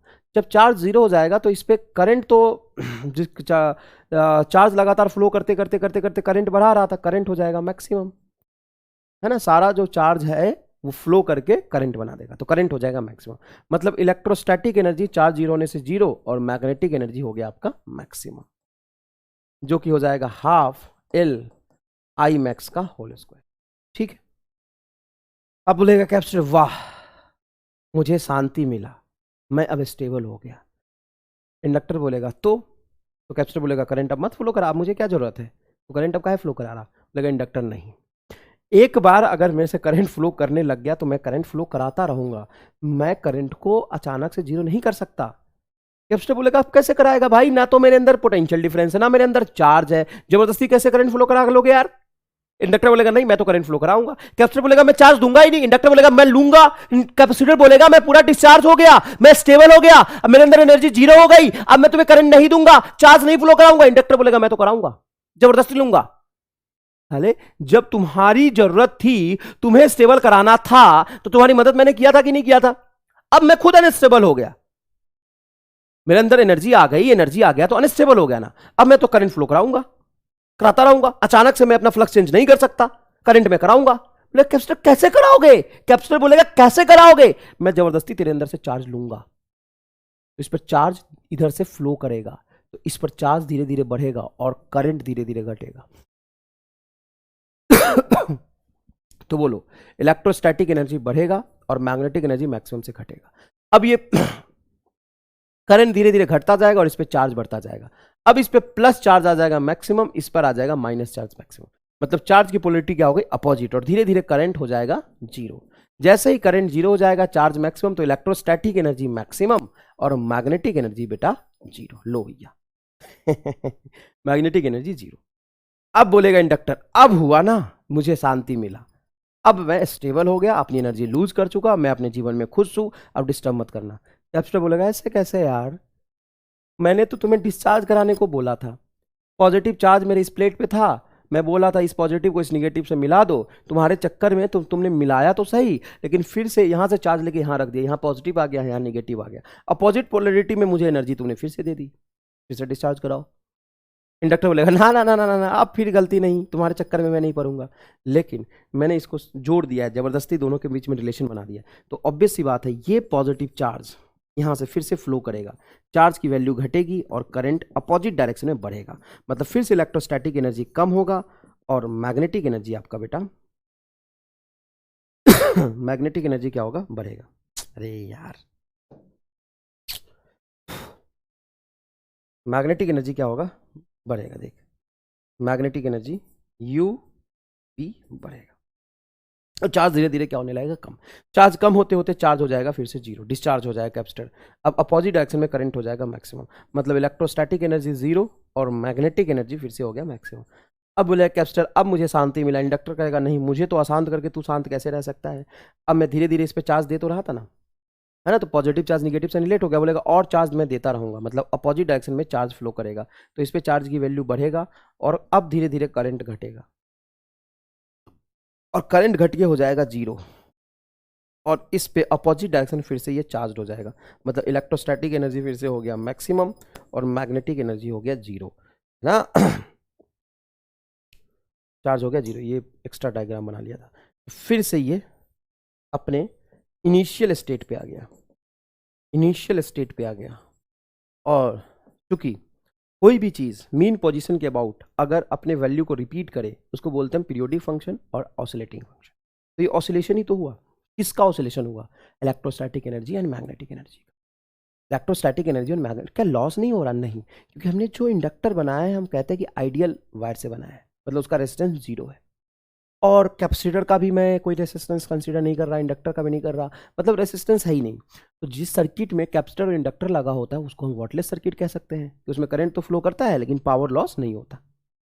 करंट फ्लो करता है, पोटेंशियल ड्रॉप भी आता है, लेकिन पावर लॉस नहीं होता। तो इसी वजह से यहाँ पे कोई एनर्जी लॉस नहीं होगा, मतलब एनर्जी हमेशा क्या रहेगा? कंजर्व। अगर मैं तुम्हें ईमानदारी से बताऊं तो 90 to 95% सवाल सिर्फ इसी से सॉल्व होते हैं कि एनर्जी कंजर्व रहता है। हाँ, तुम कह सकते हो सर चार्ज का भी तो ऑसिलेशन हो रहा है, पहले चार्ज यहाँ पे मैक्सिमम था, चार्ज कम होके 0 हुआ, फिर चार्ज निगेटिव में पोलराइड हुआ, फिर चार्ज कम होके पॉजिटिव में चार्ज कैपेसिटर चार्ज हो गया, पॉजिटिव डायरेक्शन में, इधर पॉजिटिव और इधर निगेटिव चार्ज में इनिशियल स्टेट में आ गया, मतलब चार्ज भी तो ऑसिलेट कर रहा है। हाँ, चार्ज ऑसिलेट कर रहा है। तो जब सिंपल हार्मोनिक मोशन होता है, याद करिए सॉरी, जब सिंपल हार्मोनिक मोशन होता है तो सिंपल हार्मोनिक मोशन में ऐसा थोड़ी नहीं कि सिर्फ डिस्प्लेसमेंट भी ऑसिलेट कर रहा है, उसके साथ वेलोसिटी भी ऑसिलेट करता है, काइनेटिक एनर्जी भी ऑसिलेट करता है, मैकेनिकल एनर्जी कांस्टेंट रहता है। सेम उसी तरीके से यहाँ पे ध्यान से देखिएगा तो किसी भी इंस्टेंट पे इंडक्टर का वोल्टेज और कैपेसिटर का वोल्टेज क्या होगा? बराबर। इंडक्टर के वोल्टेज को, कैपेसिटर के वोल्टेज को क्या लिख सकते हैं? Q/C। इंडक्टर के वोल्टेज को क्या लिख सकते हैं? LdI/dt। अच्छा, I को मैं dQ/dt लिख सकता हूं क्या? नहीं, I को मैं माइनस dQ/dt लिखना चाहूंगा। वाई माइनस, क्योंकि करंट और चार्ज में अपोजिट रिलेशन है, करंट बढ़ रहा है तो चार्ज घट रहा है, चार्ज घट रहा है तो करंट बढ़ रहा है। इस आई की वैल्यू को अगर मैं यहां पुट करूं तो L d i by d t, और आई की वैल्यू को लिखूंगा minus d q by d t, तो minus double differentiation of Q with respect to time is equal to L by sorry q by c. Q by c, इस equation को इधर ले आता हूं मैं मतलब इसको इस तरफ ले जाता हूं, इसको इस तरफ ले जाता हूं, तो ये बनेगा double differentiation of Q with respect to time, L को नीचे ले आता हूं, plus Q by L C is equal to 0। आपको पता है ये जो इक्वेशन है वो सिंपल हार्मोनिक मोशन का इक्वेशन है। नहीं याद आ रहा है तो मैं कंपेयर करके यहां से दिखा देता हूं। एक्स से याद आया?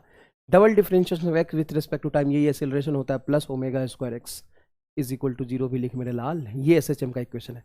इसके लिए जो एक्स की वैल्यू आती है वो पीरियोडिक होना चाहिए, साइन ओमेगा टी या कॉस ओमेगा टी हो। उसी तरीके से ये है ऑसिलेशन ऑफ चार्ज, ये किसको रिप्रेजेंट कर रहा है?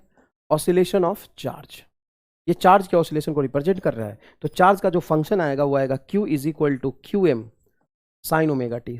चार्ज को अगर तुम t इज इक्वल टू 0 पे मैक्सिमम लेते हो तो आ जाएगा Q is equal to q naught cos omega T.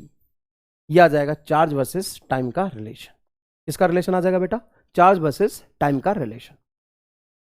और यहां से अगर आप इसको डिफरेंशिएट करें, I is equal to d q by d t, तो d q by d t जब डिफरेंशिएट करेंगे तो ये हो जाएगा आपका q naught omega with negative sign sine omega T.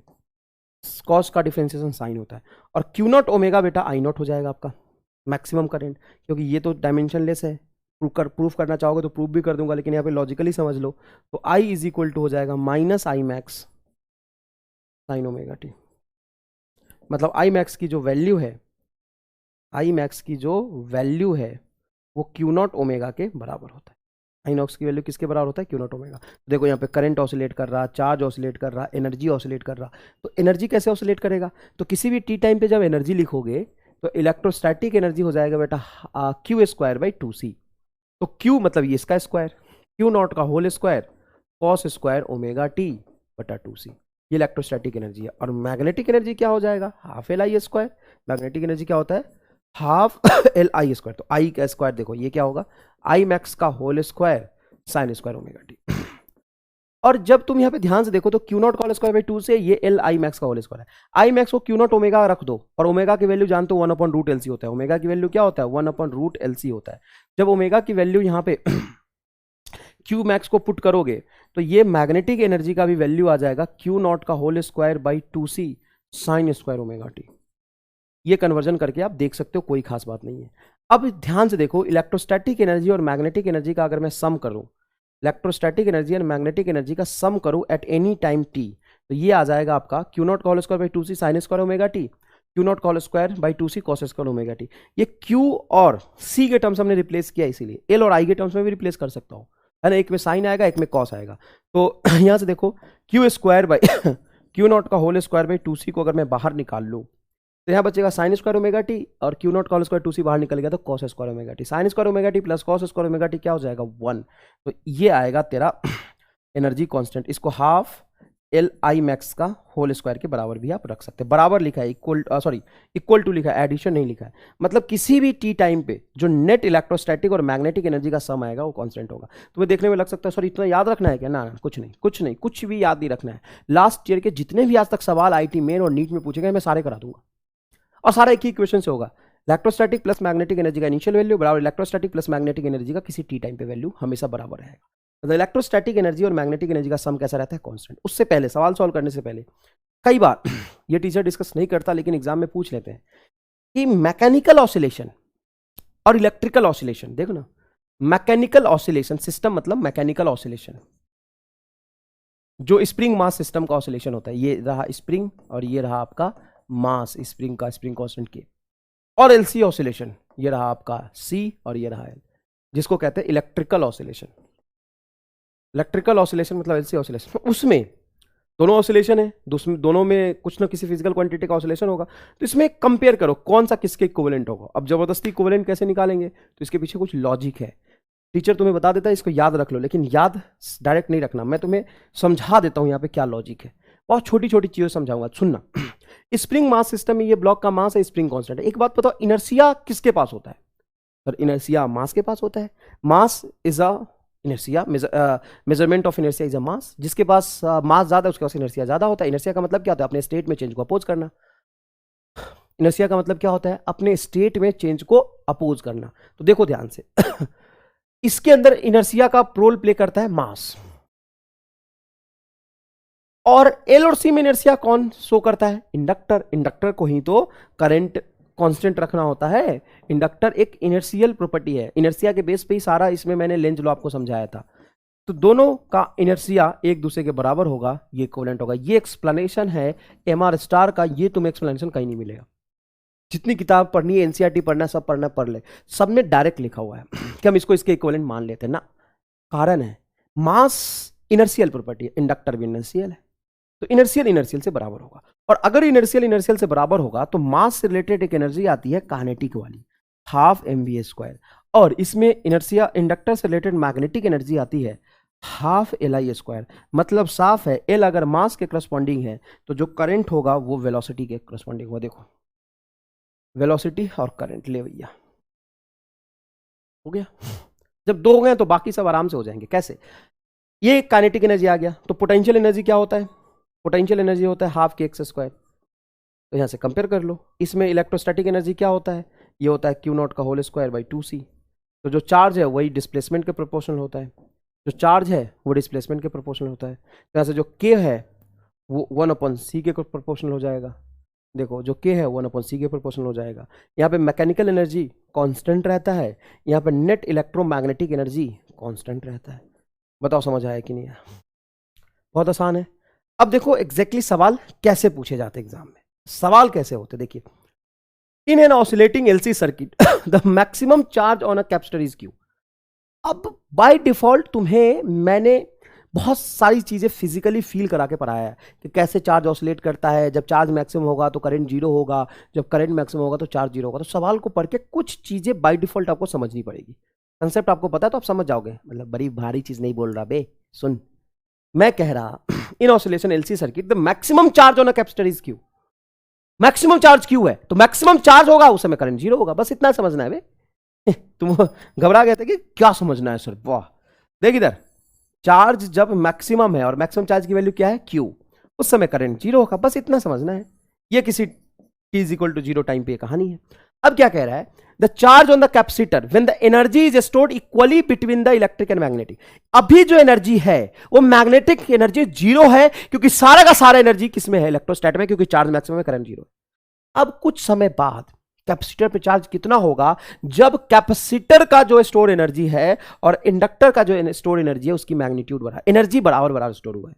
हाँ, एनर्जी का एक्सप्रेशन होता है क्यू स्क्वायर बाई 2c और हाफ एल आई स्क्वायर, लेकिन दोनों का मैग्नीट्यूड बराबर है। तो सुन मेरी बात ध्यान से, मान ले इस पे चार्ज कुछ स्मॉल क्यू है, करंट है आई, एनर्जी कंजर्व करा दे। मैं मेरा बस चले तो मैं तो एक ही लाइन में आंसर लिख दूं, लेकिन तुम्हें समझाना है, अभी स्टेप बाय समझो। एनर्जी बराबर करो, बताओ इनिशियल एनर्जी बराबर फाइनल। इनिशियल एनर्जी होगा जीरो, मैग्नेटिक वाला क्योंकि करंट जीरो है, क्यू स्क्वायर बाई 2c। बता फील आया कि नहीं है एकदम। ये वाला energy Q square by 2c plus half L I square, ये आएगा कहानी, ठीक है। और मैं कह रहा हूं इलेक्ट्रोस्टैटिक मैग्नेटिक बराबर, तो हाफ एल आई स्क्वायर की वैल्यू और क्यू स्क्वायर बाई 2c की वैल्यू बराबर होगी। ये तो बोल रहा है कि इक्वली एनर्जी स्टोर्ड है, और हमें चार्ज निकालना है, करंट के बारे में बात नहीं करना। तो मैं इसको भी क्यू स्क्वायर बाई 2c लिख सकता हूं क्योंकि ये दोनों बराबर है। तो ये हो जाएगा बेटा क्यू स्क्वायर बाई 2c बराबर 2 into Q square by 2c। जब सेम टर्म को ऐड करूंगा तो 2 आ जाएगा, 2c से 2c कटेगा, 2 नीचे लिख दे, q square by 2 is equal to small q का होल स्क्वायर, यहाँ पे स्मॉल क्यू का स्क्वायर उधर जाएगा, रूट बनेगा capital Q by root 2 answer. अब बता, सवाल सॉल्व करना ज्यादा आसान है कि ये एनालिसिस ज्यादा आसान था? ये एनालिसिस तो पता नहीं क्या क्या है। तो सवाल सॉल्व करना एनर्जी कंजर्वेशन से, और एनर्जी कंजर्वेशन लगाते समय दो तीन बातों का याद रखो, इनिशियल एनर्जी बराबर फाइनल एनर्जी। हाँ एक बात हो, यहाँ पे ओमेगा कहीं आ जाएगा तो ओमेगा का वैल्यू होता है 1/√LC, और चार्ज बराबर होता है Q0 इंटू ओमेगा। और ये आप डायमेंशनली भी याद रख सकते हो, कैसे? चार्ज बराबर करंट बराबर charge upon time, and omega की यूनिट 1/टाइम ही तो होता है। ओमेगा बेटा ओमेगा 2π/T। चलो सवाल देखो, a transistor oscillator using a resonant circuit. अब ये नहीं समझना कि सर ट्रांजिस्टर तो हमने पढ़ा नहीं है, छोड़ दे, ज्यादा हेडेक मत ले, चीजों को ज्यादा समझने की कोशिश मत करो, कम समझ के सवाल को सॉल्व करो। A transistor oscillator using a resonant circuit with a inductor L and a capacitor C, inductor L and capacitor C in a series produce an oscillation of frequency f। ये रहा 1/2π√LC, ये कह रहा है, ये L और C use किया है तो रेजोनेंस फ्रीक्वेंसी का फॉर्मूला ये हो जाएगा। If L is doubled and C is change to 4C, L is doubled मतलब L को डबल किया एंड C को 4C कर दिया, तो नया फ्रीक्वेंसी क्या होगा? अरे रामलाल, नया frequency f dash is equal to 2π√अंडर L को डबल किया तो 2L इंटू C को 4 टाइम्स किया तो 4C। अब यहाँ पे ध्यान से देखो, एकदम ध्यान से, इतना गणित कमजोर है ना तेरा, बायोलॉजी इधर सुन ध्यान से। 2 × 4 हो जाएगा √8 और √LC अपन 2π 1/2π इंटू √LC f के बराबर हो जाएगा, f बटा √8। √8 की वैल्यू होती है 2√2, f divided by 2√2 is a correct answer. Next देखिएगा, ये सवाल पढ़ो, switch is in a position A for a long time, मतलब स्टेडी स्टेट पे ए पर है, मतलब कैपेसिटर पे चार्ज क्या हो जाएगा? 0। कैपेसिटर पे चार्ज हो जाएगा 0, कैपेसिटर तो खुला है ना, ओपन वायर है। इंडक्टर पे स्टेडी स्टेट पे डीसी सोर्स से जोड़ा है तो चार्जिंग ऑफ इंडक्टर हो जाएगा, स्टेडी स्टेट पे इस पे मैक्सिमम करंट फ्लो करेगा। पहले हम कैपेसिटर को चार्ज करके इंडक्टर से डिस्चार्ज कराए थे, यहां पे इंडक्टर चार्ज है, पहले इंडक्टर को फुल चार्ज कर लिया। At t is equal to 0, switch is shifted to position B, then find maximum charge on accumulated on a capacitor। सुन मेरी बात, A को B पे शिफ्ट कर दिया, इसे मतलब जो मैक्सिमम करंट फ्लो कर रहा था इंडक्टर से वो कैपेसिटर के थ्रू डिस्चार्ज हो जाएगा और कैपेसिटर पे मैक्सिमम चार्ज दे देगा कुछ टाइम के बाद। तो एनर्जी कंजर्वेशन लगाना है, कितना आसान है स्टेक, U इनिशियल बराबर U फाइनल। बताओ इनिशियली इंडक्टर फुल चार्ज है तो ये हो जाएगा हाफ L, मैग्नेटिक एनर्जी होता है हाफ LI स्क्वायर, चार्ज 0 है तो ये 0 बराबर, जब चार्ज मैक्सिमम होगा तो बाय डिफॉल्ट तुम्हें क्या समझना है, मैक्सिमम चार्ज तो करंट 0, तो मैग्नेटिक एनर्जी इंडक्टर में 0 और ये हो जाएगा Q मैक्स का होल स्क्वायर बाई 2 से, ये आंसर आ गया। लेकिन सर यहां पे करंट कितना फ्लो करेगा? तो डीसी से जब हम इंडक्टर को जोड़ते हैं स्टेडी स्टेट में ये सिंपल वायर हो जाता है, करंट फ्लो करेगा E/R, तो मैक्सिमम करंट होगा तेरा E/R, हाफ से चाहे तो हाफ कैंसिल कर दे, देख L E square by R square is equal to QM का होल स्क्वायर बाई C को यहां ले जा, तो QM इज इक्वल टू इधर रूट लगा दे तो √LC E/R आंसर, क्योंकि इसका स्क्वायर कैंसिल हो जाएगा रूट से, √LC E/R कहीं है देख, √LC E/R इज आंसर। समझ रहे हो, मैंने जानबूझ के ऐसे सवाल चूज करके नहीं लाया, तुम जाओ LC ऑसिलेशन के सवाल करो, 90% सवाल तुमको इसी के मिलेंगे, एनर्जी कंजर्वेशन के मिलेंगे। आइए सवाल देखिए, in oscillation LC circuit when total stored energy is U and maximum charge on a capacitor is Q, मतलब ये टोटल एनर्जी बोला है U और मैक्सिमम चार्ज कैपेसिटर का Q है तो Q स्क्वायर बाई 2C तो मैक्सिमम एनर्जी होगा। उस समय मैग्नेटिक एनर्जी क्या हो जाएगा? 0, क्योंकि देखो अगर कह रहा है मैक्सिमम चार्ज मतलब इलेक्ट्रोस्टैटिक एनर्जी मैक्सिमम है, मैक्सिमम चार्ज मतलब इलेक्ट्रोस्टैटिक एनर्जी क्या है, मैक्सिमम है। ठीक है, चलो देखो, when the charge upon the capacitor is q by 2 then the energy is stored in the inductor। अब कैपेसिटर पे चार्ज जब आधा हो गया तो एनर्जी इंडक्टर में कितना स्टोर होगा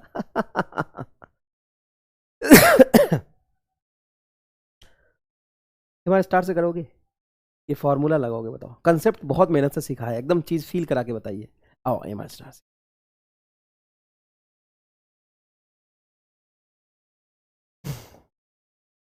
हमारे स्टार से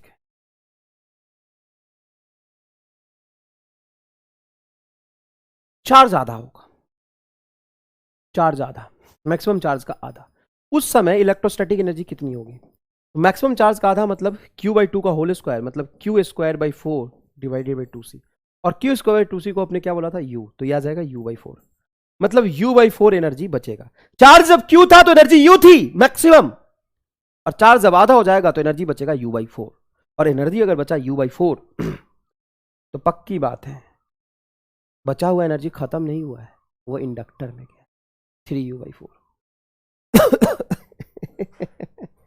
ये तो ऐसे ही गलत है रामलाल। हो गया हो गया हो गया, आंसर आ गया। अरे भाई u बाई 4 बचा तो 3u बाई 4 उधर गया होगा, ये नीट का पूछा हुआ सवाल है, और 99 नहीं 100% बच्चे ये सवाल डाउट में पूछते हैं, हमें पता है ना, 8 साल पढ़ा है ऑफलाइन में, बच्चे सवाल लेके घूमते रहते, सर ये वाला नहीं हुआ। कई बार तो कई किताबों में, बड़ी कोचिंग की किताबों में गलत चैप्टर में दिया हुआ, ये EMI के चैप्टर में दिया हुआ सवाल। EMI के चैप्टर में कैसे होगा भाई, LC ऑसिलेशन तो तुम पढ़ते हो AC में, है ना, तो कई बार गलत चैप्टर में होने की वजह से बच्चा परेशान रहता है। कई सारे बच्चे समझ गए होंगे कि बिल्कुल ये सवाल EMI के चैप्टर में दिया हुआ है आपको नहीं करना था, ये LC ऑसिलेशन का सवाल है। सवाल पढ़ो, एक ही लाइन में सवाल सॉल्व होगा, एक लाइन में होगा सवाल solve. A condenser of capacitor C charge to a potential V1। सवाल पढ़ो अच्छे से, एक कैपेसिटर है जिसको V1 पोटेंशियल से चार्ज किया है maximum, and connected to uncharge inductor. Uncharge inductor से t इक्वल टू 0 पे मैं क्लोज करूंगा, उस समय करंट होगा 0। अब बोला है कि ये डिस्चार्ज होते होते कैपेसिटर का पोटेंशियल कुछ V2 हो गया, उस समय इंडक्टर में करंट कितना होगा? अरे रामलाल, महाबहियात, महाफालतू, महा आसान सवाल। अब इसमें कोई जबरदस्ती का MR स्टार मत लगाना, एक ही लाइन का सवाल है यार ये। इनिशियल एनर्जी बोल सर, हाफ CV स्क्वायर, और इनिशियल मैग्नेटिक एनर्जी 0, और final electrostatic energy half CV2 का square plus half LI square, ये होगा एनर्जी कंजर्व। और जैसे मैंने एनर्जी कंजर्व करा, तो हाफ से हाफ कैंसिल होगा, इधर CV2 का स्क्वायर को इधर ले आओ तो C कॉमन आ जाएगा, V1 का होल स्क्वायर माइनस V2 का होल स्क्वायर बराबर LI स्क्वायर, L को भी नीचे लिख सकते हो, ये बराबर हो गया I स्क्वायर, स्क्वायर है उधर आगे हो जाएगा रूट तो ये होगा C बाई L का रूट V1 का होल स्क्वायर माइनस V2 का होल स्क्वायर। ये रहा चौथा जवाब, आंसर आ गया। महसूस हुआ कितने आसान सवाल पूछे जाते हैं? सारे सवाल जितने आज तक पूछे गए सारे करा दूंगा मैं, चिंता मत कर सवाल कर, बाद में नहीं तो बोलता है बच्चा कि सर आपने LC ऑसिलेशन पढ़ा दिया, सवाल नहीं हो रहा है। तो LC ऑसिलेशन में कंसेप्ट समझाया, फील कराया, मैथमेटिकल ड्राइव कराया, सवाल सॉल्व करना कहाँ दिखाया? वो तो एनर्जी कंजर्वेशन अप्लाई करने से सवाल सॉल्व होता है, वो एप्लीकेशन तो अभी सिखा रहा हूँ, इसलिए बच्चों से सवाल सॉल्व नहीं होते LC ऑसिलेशन। चलिए देखिए, a capacitor of capacitance C has initial charge Q0, capacitor पे इनिशियल चार्ज है Q0 and connected to the inductor of inductance L as shown in figure at t equal to 0। मतलब ये switch open है, इसको connect करने वाले हैं, तो कनेक्ट करने से पहले इसमें करंट क्या फ्लो कर रहा होगा? 0। The current through the inductor when energy in a capacitor, क्या बोला? Energy in a capacitor is 3 times the energy of inductor. Initially capacitor की जो एनर्जी है बेटा वो है मैक्सिमम, और मैग्नेटिक एनर्जी है यहां पे 0। लेकिन जब स्विच को मैंने क्लोज कर दिया तो धीरे धीरे इलेक्ट्रोस्टैटिक एनर्जी किस में जाएगा? मैग्नेटिक में। और एक इंस्टेंट आ रहा है जहां पे मैग्नेटिक एनर्जी जो है UB, जिसको हम लिख सकते हैं, उसका 3 टाइम्स है इलेक्ट्रोस्टैटिक एनर्जी। ये कह रहा है, देख ले एक बार, the current through the inductor when the energy in capacitor is 3 times the energy in inductor. जो भी इंडक्टर में एनर्जी स्टोर है उसका 3 गुना कैपेसिटर में एनर्जी स्टोर है, उसका 3 गुना किस में एनर्जी स्टोर है? कैपेसिटर में एनर्जी स्टोर है। समझ आया ये बात? चलो लगाओ एनर्जी कंजर्वेशन। यूआई बराबर यूएफ, यूआई बोलो क्यू नॉट का whole square by 2c magnetic zero बराबर इलेक्ट्रोस्टैटिक प्लस मैग्नेटिक, यही तो ऐसे तो लिखेंगे। अरे इसका एनर्जी प्लस इसका एनर्जी, सर ये रिलेशन दिया तो है, अबे रुक जा, एनर्जी कंजर्वेशन में यही लिखोगे ना, इसका एनर्जी प्लस इसका एनर्जी इनिशियल बराबर फाइनली इसका एनर्जी प्लस इसका एनर्जी यूई इसका यूबी। अब हमें करंट निकालना है तो मैग्नेटिक एनर्जी को बचा के रखना है, तो यूई को इलेक्ट्रोस्टैटिक एनर्जी को यूई को मैं लिख सकता हूं 3UB, तो यू को लिख सकता हूं मैं 3UB प्लस यूबी। क्यों मैंने यूई को रिप्लेस कर लिया, क्यों मैंने यूई को हटा दिया, क्योंकि मेरे से फाइनल स्टेट में चार्ज पूछा नहीं है, करंट पूछा है, या तो करंट नहीं तो चार्ज पूछेगा। ये 4UE हो जाएगा। अब क्यू नॉट का whole square by 2c is equal to 4 half LI square, 1/2 से ये 2 कटेगा L नीचे चला जाएगा तो LC हो जाएगा, और 4 का रूट तो Q naught by root LC2 is equal to, ये आएगा आंसर। अरे स्क्वायर को उधर ले गया तो रूट हो जाएगा, तो क्यू नॉट बटा 2 रूट LC, क्यू नॉट बटा 2 रूट LC आंसर आ गया। कर लोगे सवाल, कर क्या लोगे भाई, सारे तो मैंने करा दिए, ले ये एक सवाल और करा देता हूँ। In LCR circuit capacitance change from C to 2C for the resonant frequency to remains unchange. अच्छा, रेजोनेंस फ्रीक्वेंसी अनचेंज हो जाए, inductor should be change from, अरे रामलाल फ्रीक्वेंसी बराबर होता है 1/2 पाई रूट LC। ये कह रहा है C को डबल कर दिया तो L को हाफ कर दे मल्टीप्लाइंग का फैक्टर 2 है तो डिवीजन में फैक्टर 2 आना चाहिए, दोनों कैंसिल होकर रेजोनेंस फ्रीक्वेंसी सेम रह जाएगा। यही तो कह रहा है कि रेजोनेंस फ्रीक्वेंसी क्या रहना चाहिए, सेम रहना चाहिए। एकदम महा बकवास सवाल। Next is chalk coil, next is chalk coil. देखो मान लो तुमने एक बल्ब खरीदा,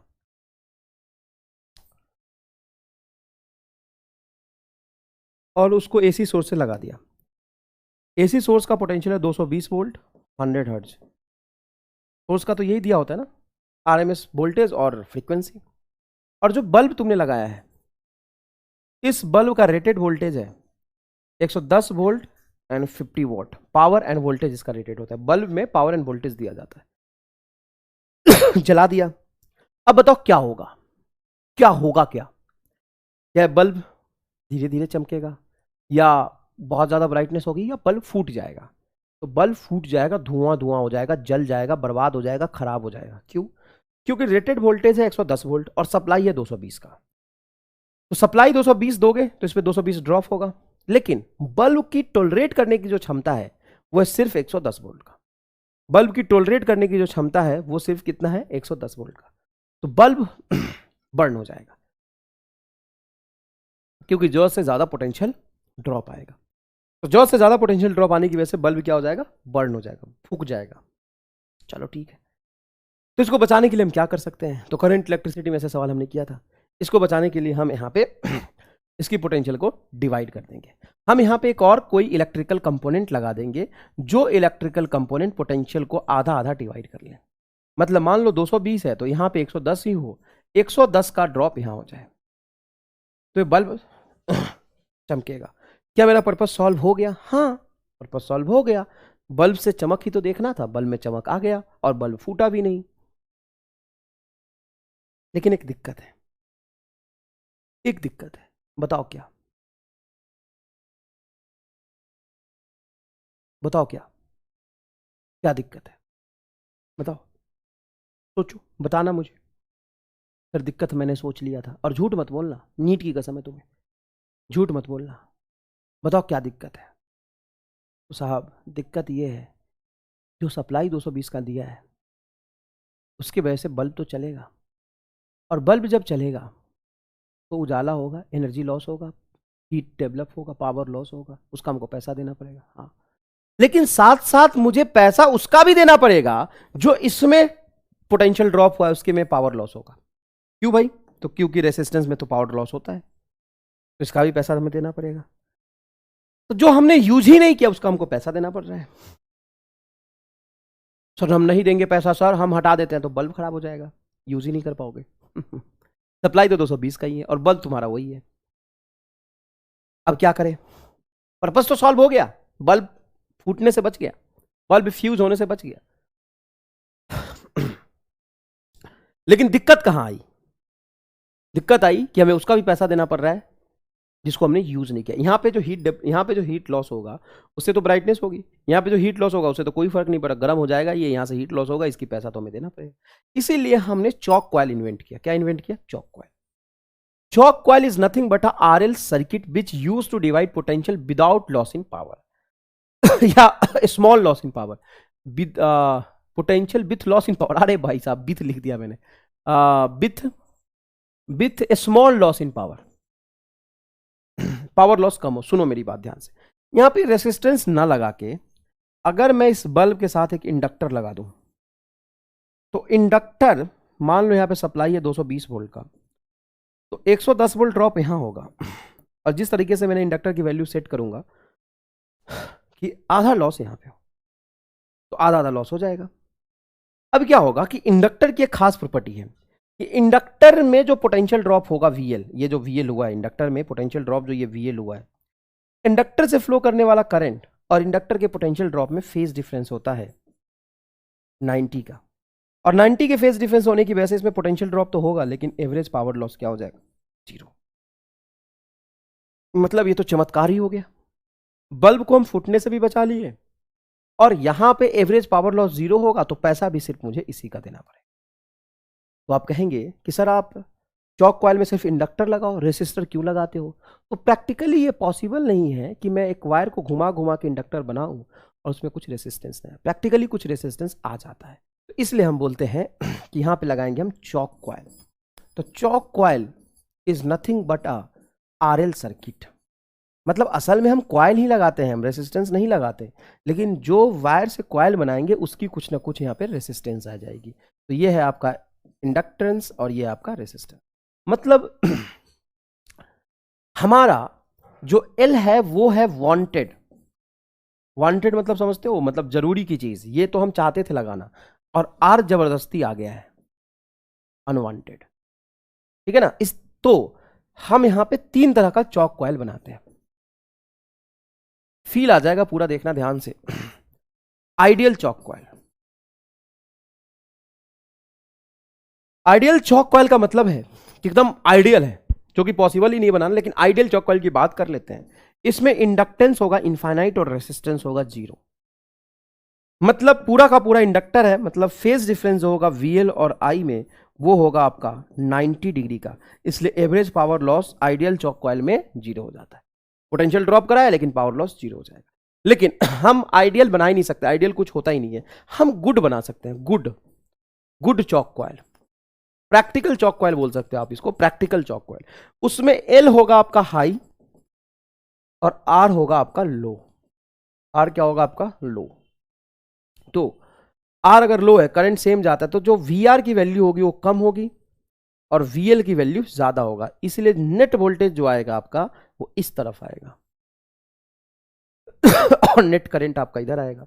मतलब जो फेज डिफरेंस होगा वो होगा आपका हाई, इसलिए पावर फैक्टर की वैल्यू लो, क्योंकि कॉस में एंगल ज्यादा होता है तो पावर फैक्टर क्या होता है? कम। और नेक्स्ट इज बेकार चॉक कॉइल, मतलब घटिया, युगांडा का चॉक कॉइल।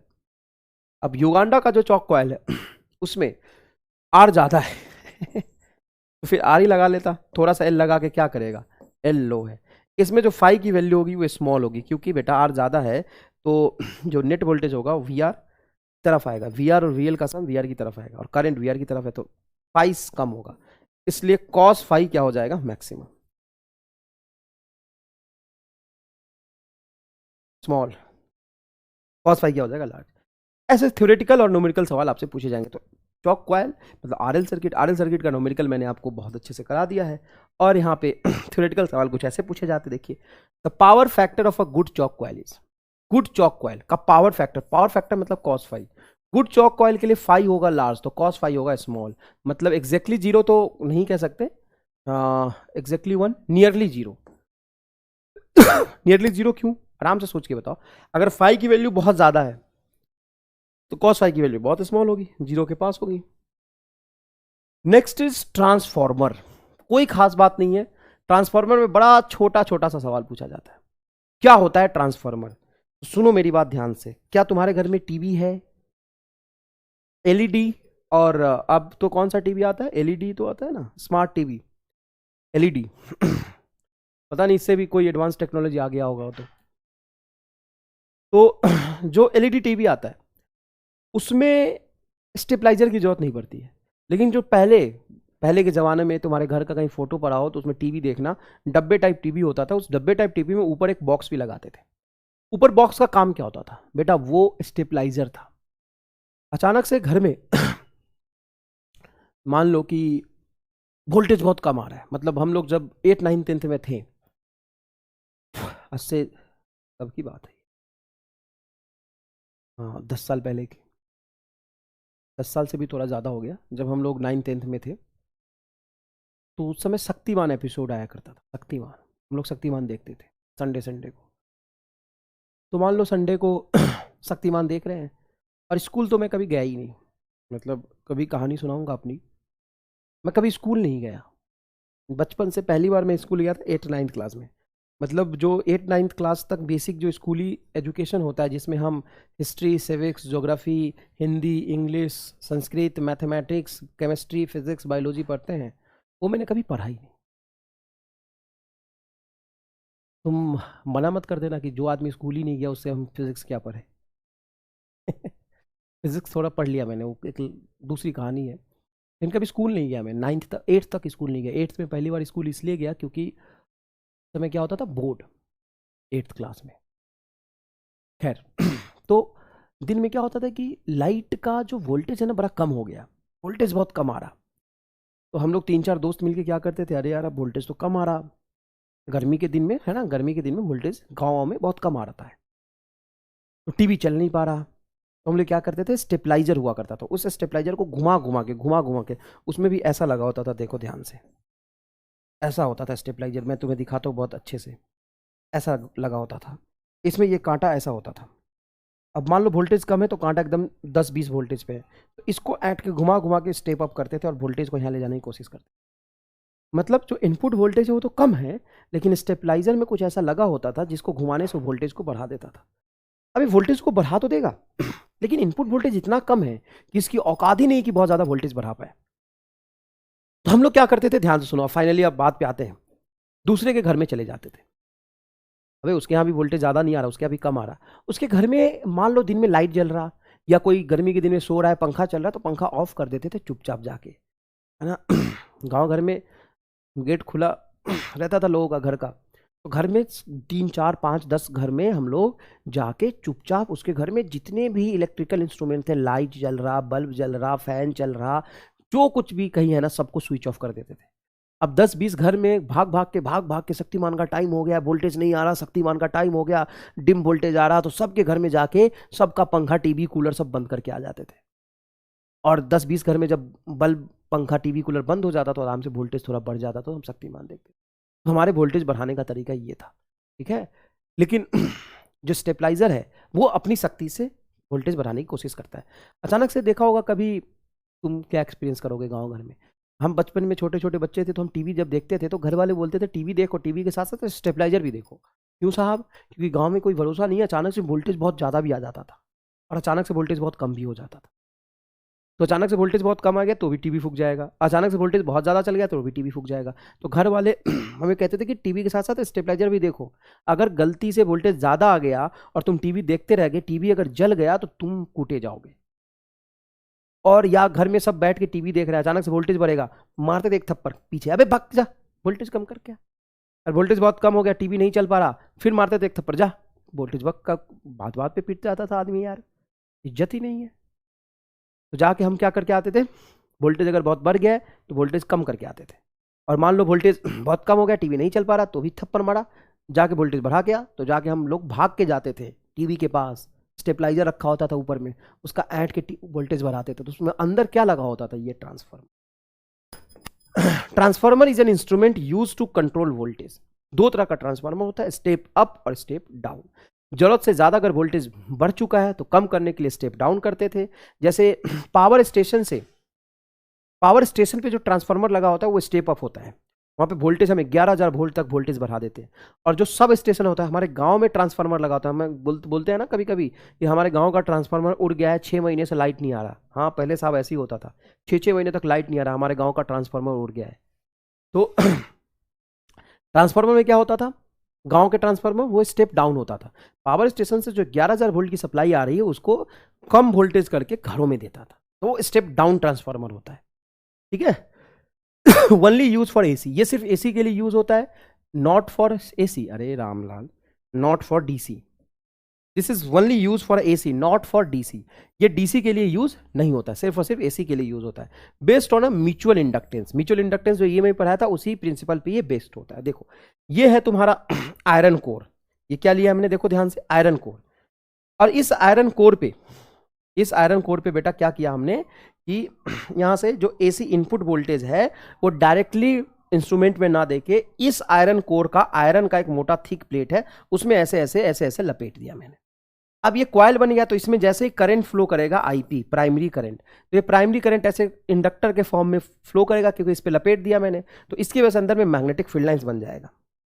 और आयरन फेरोमैग्नेटिक मटेरियल होता है, वो तुरंत से मैग्नेटाइज हो जाएगा, और मैग्नेटाइज होकर मैग्नेटिक फील्ड लाइंस ऐसे क्लोज लूप में बन जाएंगी। ये देखो magnetic field lines close loop में बन जाएंगी। यहां पे दूसरा हम लोग कॉइल लपेट देते हैं, तो ये मैग्नेटिक फील्ड लाइंस इस कॉइल से लिंक हो जाएगा। और हम डीसी तो दे नहीं रहे, अगर डीसी देते, सप्लाई डीसी देते, तो डीसी करंट से कांस्टेंट करंट से कांस्टेंट मैग्नेटिक फील्ड आता, मैग्नेटिक फील्ड कांस्टेंट तो फ्लक्स कांस्टेंट, फ्लक्स कांस्टेंट तो इसमें कोई भी इंड्यूस ईएमएफ नहीं आता। लेकिन यहां पे हम क्या दे रहे हैं, एसी। एसी होने की वजह से करंट क्या होगा, फ्लक्चुएटिंग, करंट फ्लक्चुएटिंग तो magnetic field fluctuating, magnetic field fluctuating तो यहाँ पे magnetic field lines fluctuating, magnetic field lines fluctuating तो मैग्नेटिक फ्लक्स चेंज होगा, जिससे वजह से ईएमएफ इंड्यूस होगा सेकेंडरी में, जिसकी वजह से ईएमएफ इंड्यूस होगा सेकेंडरी में। अब देखो क्या करते हैं, तो यहां पे हम एकदम परफेक्ट फेरोमैग्नेटिक मटेरियल लिया है, तो जितने भी मैग्नेटिक फील्ड लाइंस यहां होंगे उतने ही मैग्नेटिक फील्ड लाइंस यहां तक पहुंचेंगे। देखो ये मैग्नेटिक फील्ड लाइंस मान लो यहाँ पे 3 है तो यहाँ पे 3 होगा, यहाँ पे 3000 है तो यहाँ पे 3000 होगा, मतलब number of magnetic field lines यहाँ पे और number of magnetic field lines यहाँ पे सेम होगा। इसको कहते हैं हम लोग प्राइमरी कॉइल। इस प्राइमरी कॉइल में नंबर ऑफ टर्न्स जो होगा उसको कहेंगे हम NP, number of turns in primary coil. Primary coil में जो करंट फ्लो करेगा उसको हम आईपी या इनपुट वोल्टेज बोलेंगे, या और प्राइमरी में जो वोल्टेज इंड्यूस होगा उसको हम प्राइमरी वोल्टेज और इनपुट वोल्टेज बोलेंगे। मतलब तुम कह सकते हो input is a synonyms of primary, primary is a synonyms of input. और यहां पे ये सेकेंडरी कॉइल जिसपे हम लोग आउटपुट लेंगे, सेकेंडरी कॉइल जिसपे हम आउटपुट लेंगे। सेकेंडरी कॉइल में नंबर ऑफ टर्न्स होगा NS, NS is number of turns in secondary coil, in secondary coil, secondary coil. और VO मतलब आउटपुट वोल्टेज, आउटपुट वोल्टेज, या इसको कह सकते हैं आप सेकेंडरी वोल्टेज, सेकेंडरी वोल्टेज या voltage in a secondary coil. ये होगा आपका IO मतलब आउटपुट करंट, आउटपुट करंट या current in secondary coil, current in secondary coil, current in secondary coil. अब घबराने की जरूरत नहीं है, तुम इसको देख के ये मत समझना कि इसको बहुत ही भयंकर थ्योरी होगा इसका ना, बहुत आसान। तुम बस एक बताओ, एक बात बताओ, इस कॉइल में जो इनपुट कॉइल है कॉइल मतलब बहुत सारा टर्न, उसके एक लूप से पास करने वाले मैग्नेटिक फील्ड लाइन कितने हैं, 3। और यहां भी एक लूप से पास करने वाले मैग्नेटिक फील्ड लाइंस कितने, 3। मतलब मैं ये अगर बोलूं कि number flux in one loop of primary coil, flux in one loop of primary coil, तो वो अगर मैं प्राइमरी कॉइल में फाइनोट मानता हूं तो सेकेंडरी कॉइल में भी फाइनोट होगा। क्यों? क्योंकि मैग्नेटिक फील्ड लाइंस जितना इनपुट कॉइल से पास कर रहा फील्ड लाइंस उतना सेकेंडरी से। तो एक लूप में अगर मैं बोलूं कि एक लूप में कितने फील्ड लाइंस पास कर रहा है, तो जितने इतने यहां से उतने यहां से, तो इससे प्राइमरी कॉइल के एक लूप से फ्लक्स और सेकेंडरी कॉइल के एक लूप से फ्लक्स सेम होगा। अगर मैं टोटल फ्लक्स पूछूं प्राइमरी का तो ये हो जाएगा number of turns in primary into phi naught, और टोटल फ्लक्स पूछूं सेकेंडरी का, क्या सेकेंडरी का, क्या सेकेंडरी का, तो ये होगा NS इंटू फाई नॉट। बताओ ये समझ आया? हाँ सर ये तो ठीक है, आसान है। अब दोनों को कर दो डिफरेंशिएट, तो बोलो d5p/dt is equal to NP into D phi naught by dt। कोई बुराई है क्या इसमें? नहीं। इसको डिफरेंशिएट करके डिवाइड कर दो नीचे, तो d5s/dt is equal to NS बटा d phi naught by dt। बोलो इससे ये कट जाएगा। और rate of change in magnetic flux with respect to time क्या होता है? EMF।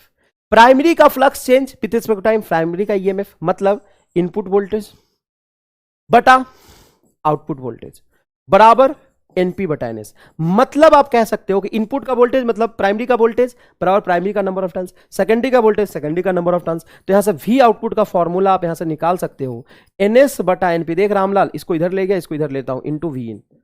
और आप ये कह सकते हो कि जो वोल्टेज है वो directly proportional to number of loop है, directly proportional to number of loop है। समझ आया?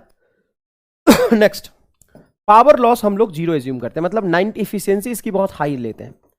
इफिशियंसी हम लोग लगभग 99% लेते हैं। मतलब जो इनपुट पावर होगा वो आउटपुट पावर होगा। आइडियल केस में, जरूरी नहीं कि हमेशा आइडियल केस हो, लेकिन in ideal case power loss is zero. Power loss हम लोग क्या लेते हैं? जीरो। अगर पावर लॉस हमने जीरो लिया है तो ऑब्वियस सी बात है कि इनपुट पावर बराबर आउटपुट पावर होगा। और पावर बराबर क्या होता है? इनपुट पावर बराबर क्या होगा? Input voltage into input current बराबर आउटपुट पावर क्या होगा? Output voltage into output current. आई आउटपुट, इसको नीचे ले आओ, इसको। तो आई आउटपुट, देखो आई आउटपुट बटा आई इनपुट बराबर आई आउटपुट बटा आई इनपुट बराबर, देखो आई आउटपुट ये रहा बटा आई इनपुट बराबर वी इनपुट बटा वी आउटपुट। और वी इनपुट बटा वी आउटपुट को क्या लिख सकते हैं? एनपी बटा एनएस, क्योंकि वोल्टेज जो होता है वो नंबर ऑफ टर्न्स के प्रोपोर्शनल होता है। तो वोल्टेज नंबर ऑफ टर्न्स के प्रोपोर्शनल होता है, तो जो करंट होगा वो inversely proportional to number of turns होगा। और इसको प्रूफ करने के लिए यहां तक आने की जरूरत नहीं है, आप डायरेक्ट यहां से देख सकते थे। पावर जो इनपुट बराबर आउटपुट है, तो पावर कांस्टेंट मतलब वी बराबर कांस्टेंट, वी कांस्टेंट, तो I is inversely proportional to voltage और voltage is directly proportional number of turns, मतलब current is inversely proportional to number of turns. और यहां भी आउटपुट करंट में आउटपुट कॉइल का नंबर नीचे आया, इनपुट करंट में इनपुट नंबर ऑफ कॉइल मतलब प्राइमरी नंबर ऑफ कॉइल ऊपर आया। समझ में आ गया?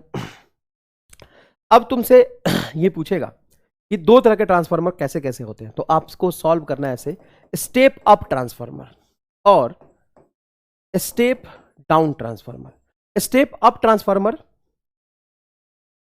स्टेप, अरे यार, स्टेप अप ट्रांसफार्मर और step down transformer. Step up transformer का क्या मतलब है?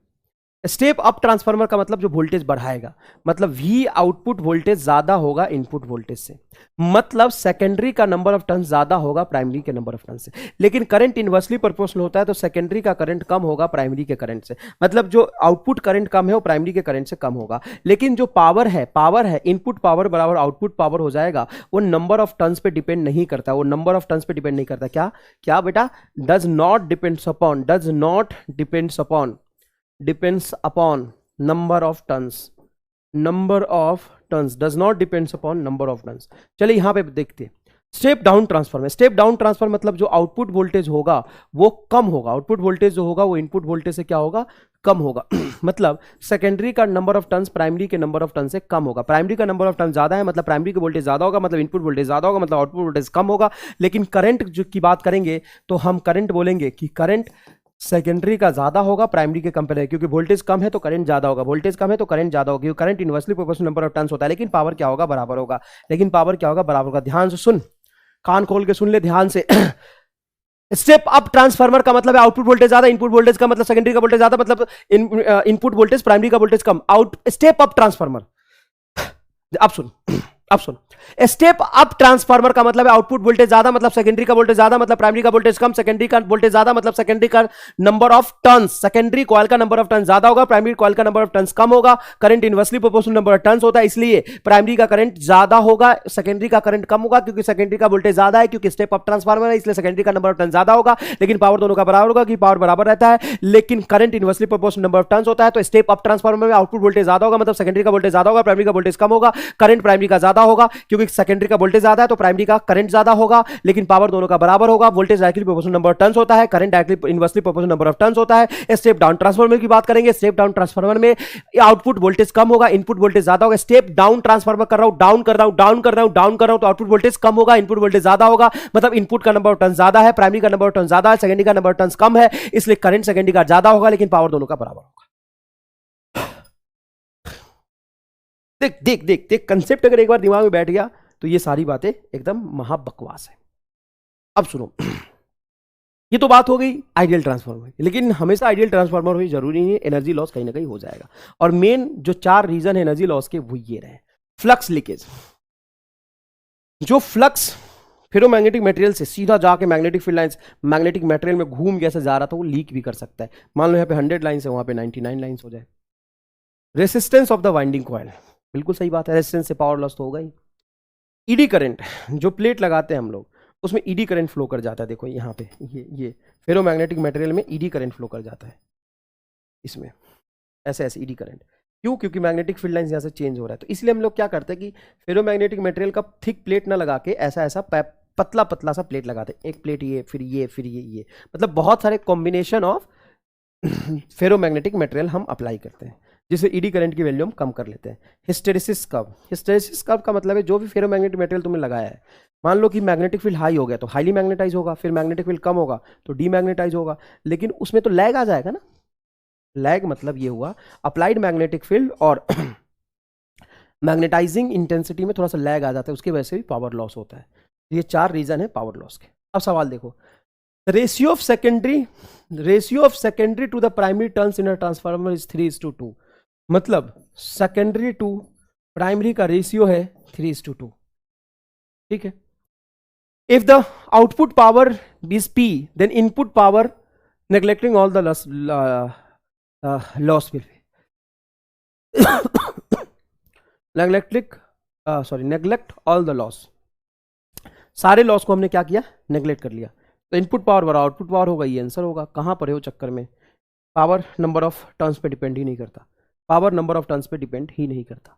नेक्स्ट देखो, an ideal transformer has 100 turns in a primary, मतलब NP is 100 and secondary is 250। देखें यहाँ पे secondary is 250, the peak value of the AC is 28 volt, then RMS in secondary voltage, मतलब सेकेंडरी का वोल्टेज पूछा है। अरे रामलाल, सेकेंडरी का वोल्टेज बटा प्राइमरी का वोल्टेज बटा और सेकेंडरी का नंबर ऑफ टर्न्स बटा प्राइमरी का नंबर ऑफ टर्न्स, सब कुछ तो दिया हुआ है। बता, सेकेंडरी का वोल्टेज पूछा है तेरे से, प्राइमरी का वोल्टेज बोल 20 वोल्ट, मल्टीप्लाई एनएस बोल 250 बटा 100, आंसर आ जाएगा। एकदम वाहियात सवाल है ये सब। 50% पावर लॉस 50% है, तो सुन मेरी बात, P output is equal to half of P input, बस बात खत्म। यहां से सॉल्व कर ले, कोई खास बात नहीं है, सॉल्व हो जाएगा बेटा एकदम आसानी से। पावर को लिख सकते हैं करंट इंटू वोल्टेज, पावर को लिख सकते हैं current into voltage. Step up transformer, step up transformer का मतलब आउटपुट वोल्टेज ज्यादा होगा, मतलब सेकेंडरी का वोल्टेज ज्यादा होगा, प्राइमरी का वोल्टेज कम होगा क्योंकि सेकेंडरी का नंबर ऑफ टर्न ज्यादा होगा, प्राइमरी का नंबर ऑफ टर्न्स कम होगा। करंट प्राइमरी का ज्यादा होगा, सेकेंडरी का करंट कम होगा क्योंकि सेकेंडरी का वोल्टेज ज्यादा लेकिन पावर बराबर होगा। स्टेप डाउन ट्रांसफार्मर का मतलब होता है आउटपुट वोल्टेज कम होगा, इनपुट वोल्टेज ज्यादा होगा क्योंकि इनपुट का प्राइमरी नंबर ऑफ टर्न ज्यादा होगा, सेकेंडरी का नंबर ऑफ टर्न्स कम होगा, इसलिए सेकेंडरी का करंट ज्यादा होगा, पावर बराबर होता है। स्टेप डाउन ट्रांसफार्मर का मतलब है डाउन डाउन डाउन, डाउन का मतलब होता है down down down, voltage down, input voltage ज्यादा, इनपुट वोल्टेज ज्यादा मतलब इनपुट का नंबर ऑफ टर्न ज्यादा क्योंकि voltage directly proportional number of turns होता है, लेकिन करंट इनवर्सली प्रोपोर्शनल होता है, मतलब आउटपुट का सेकेंडरी का करंट ज्यादा क्योंकि सेकेंडरी का वोल्टेज कम है लेकिन पावर बराबर। Step up transformer operates on a 220 volt and supply इतना एम्पियर, मतलब इनपुट वोल्टेज है तेरा 220 वोल्ट एंड करंट है तेरा 2.2 ampere. The ratio of primary and secondary winding, मतलब एनपी बटा NS is 11/50, then output voltage. अबे रामलाल, जब आउटपुट वोल्टेज ही पूछ रहा था तो करंट देने की क्या जरूरत थी बे?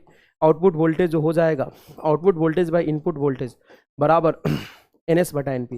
देख, आउटपुट मतलब सेकेंडरी के बराबर सामने सेकेंडरी, सवाल एक ही लाइन में सॉल्व हो जाएगा। तो धन्यवाद, आपका एसी कंप्लीट हो गया। हम लोग EM wave, electromagnetic wave next lecture में पढ़ेंगे और उसके बाद मॉडर्न फिजिक्स। धन्यवाद।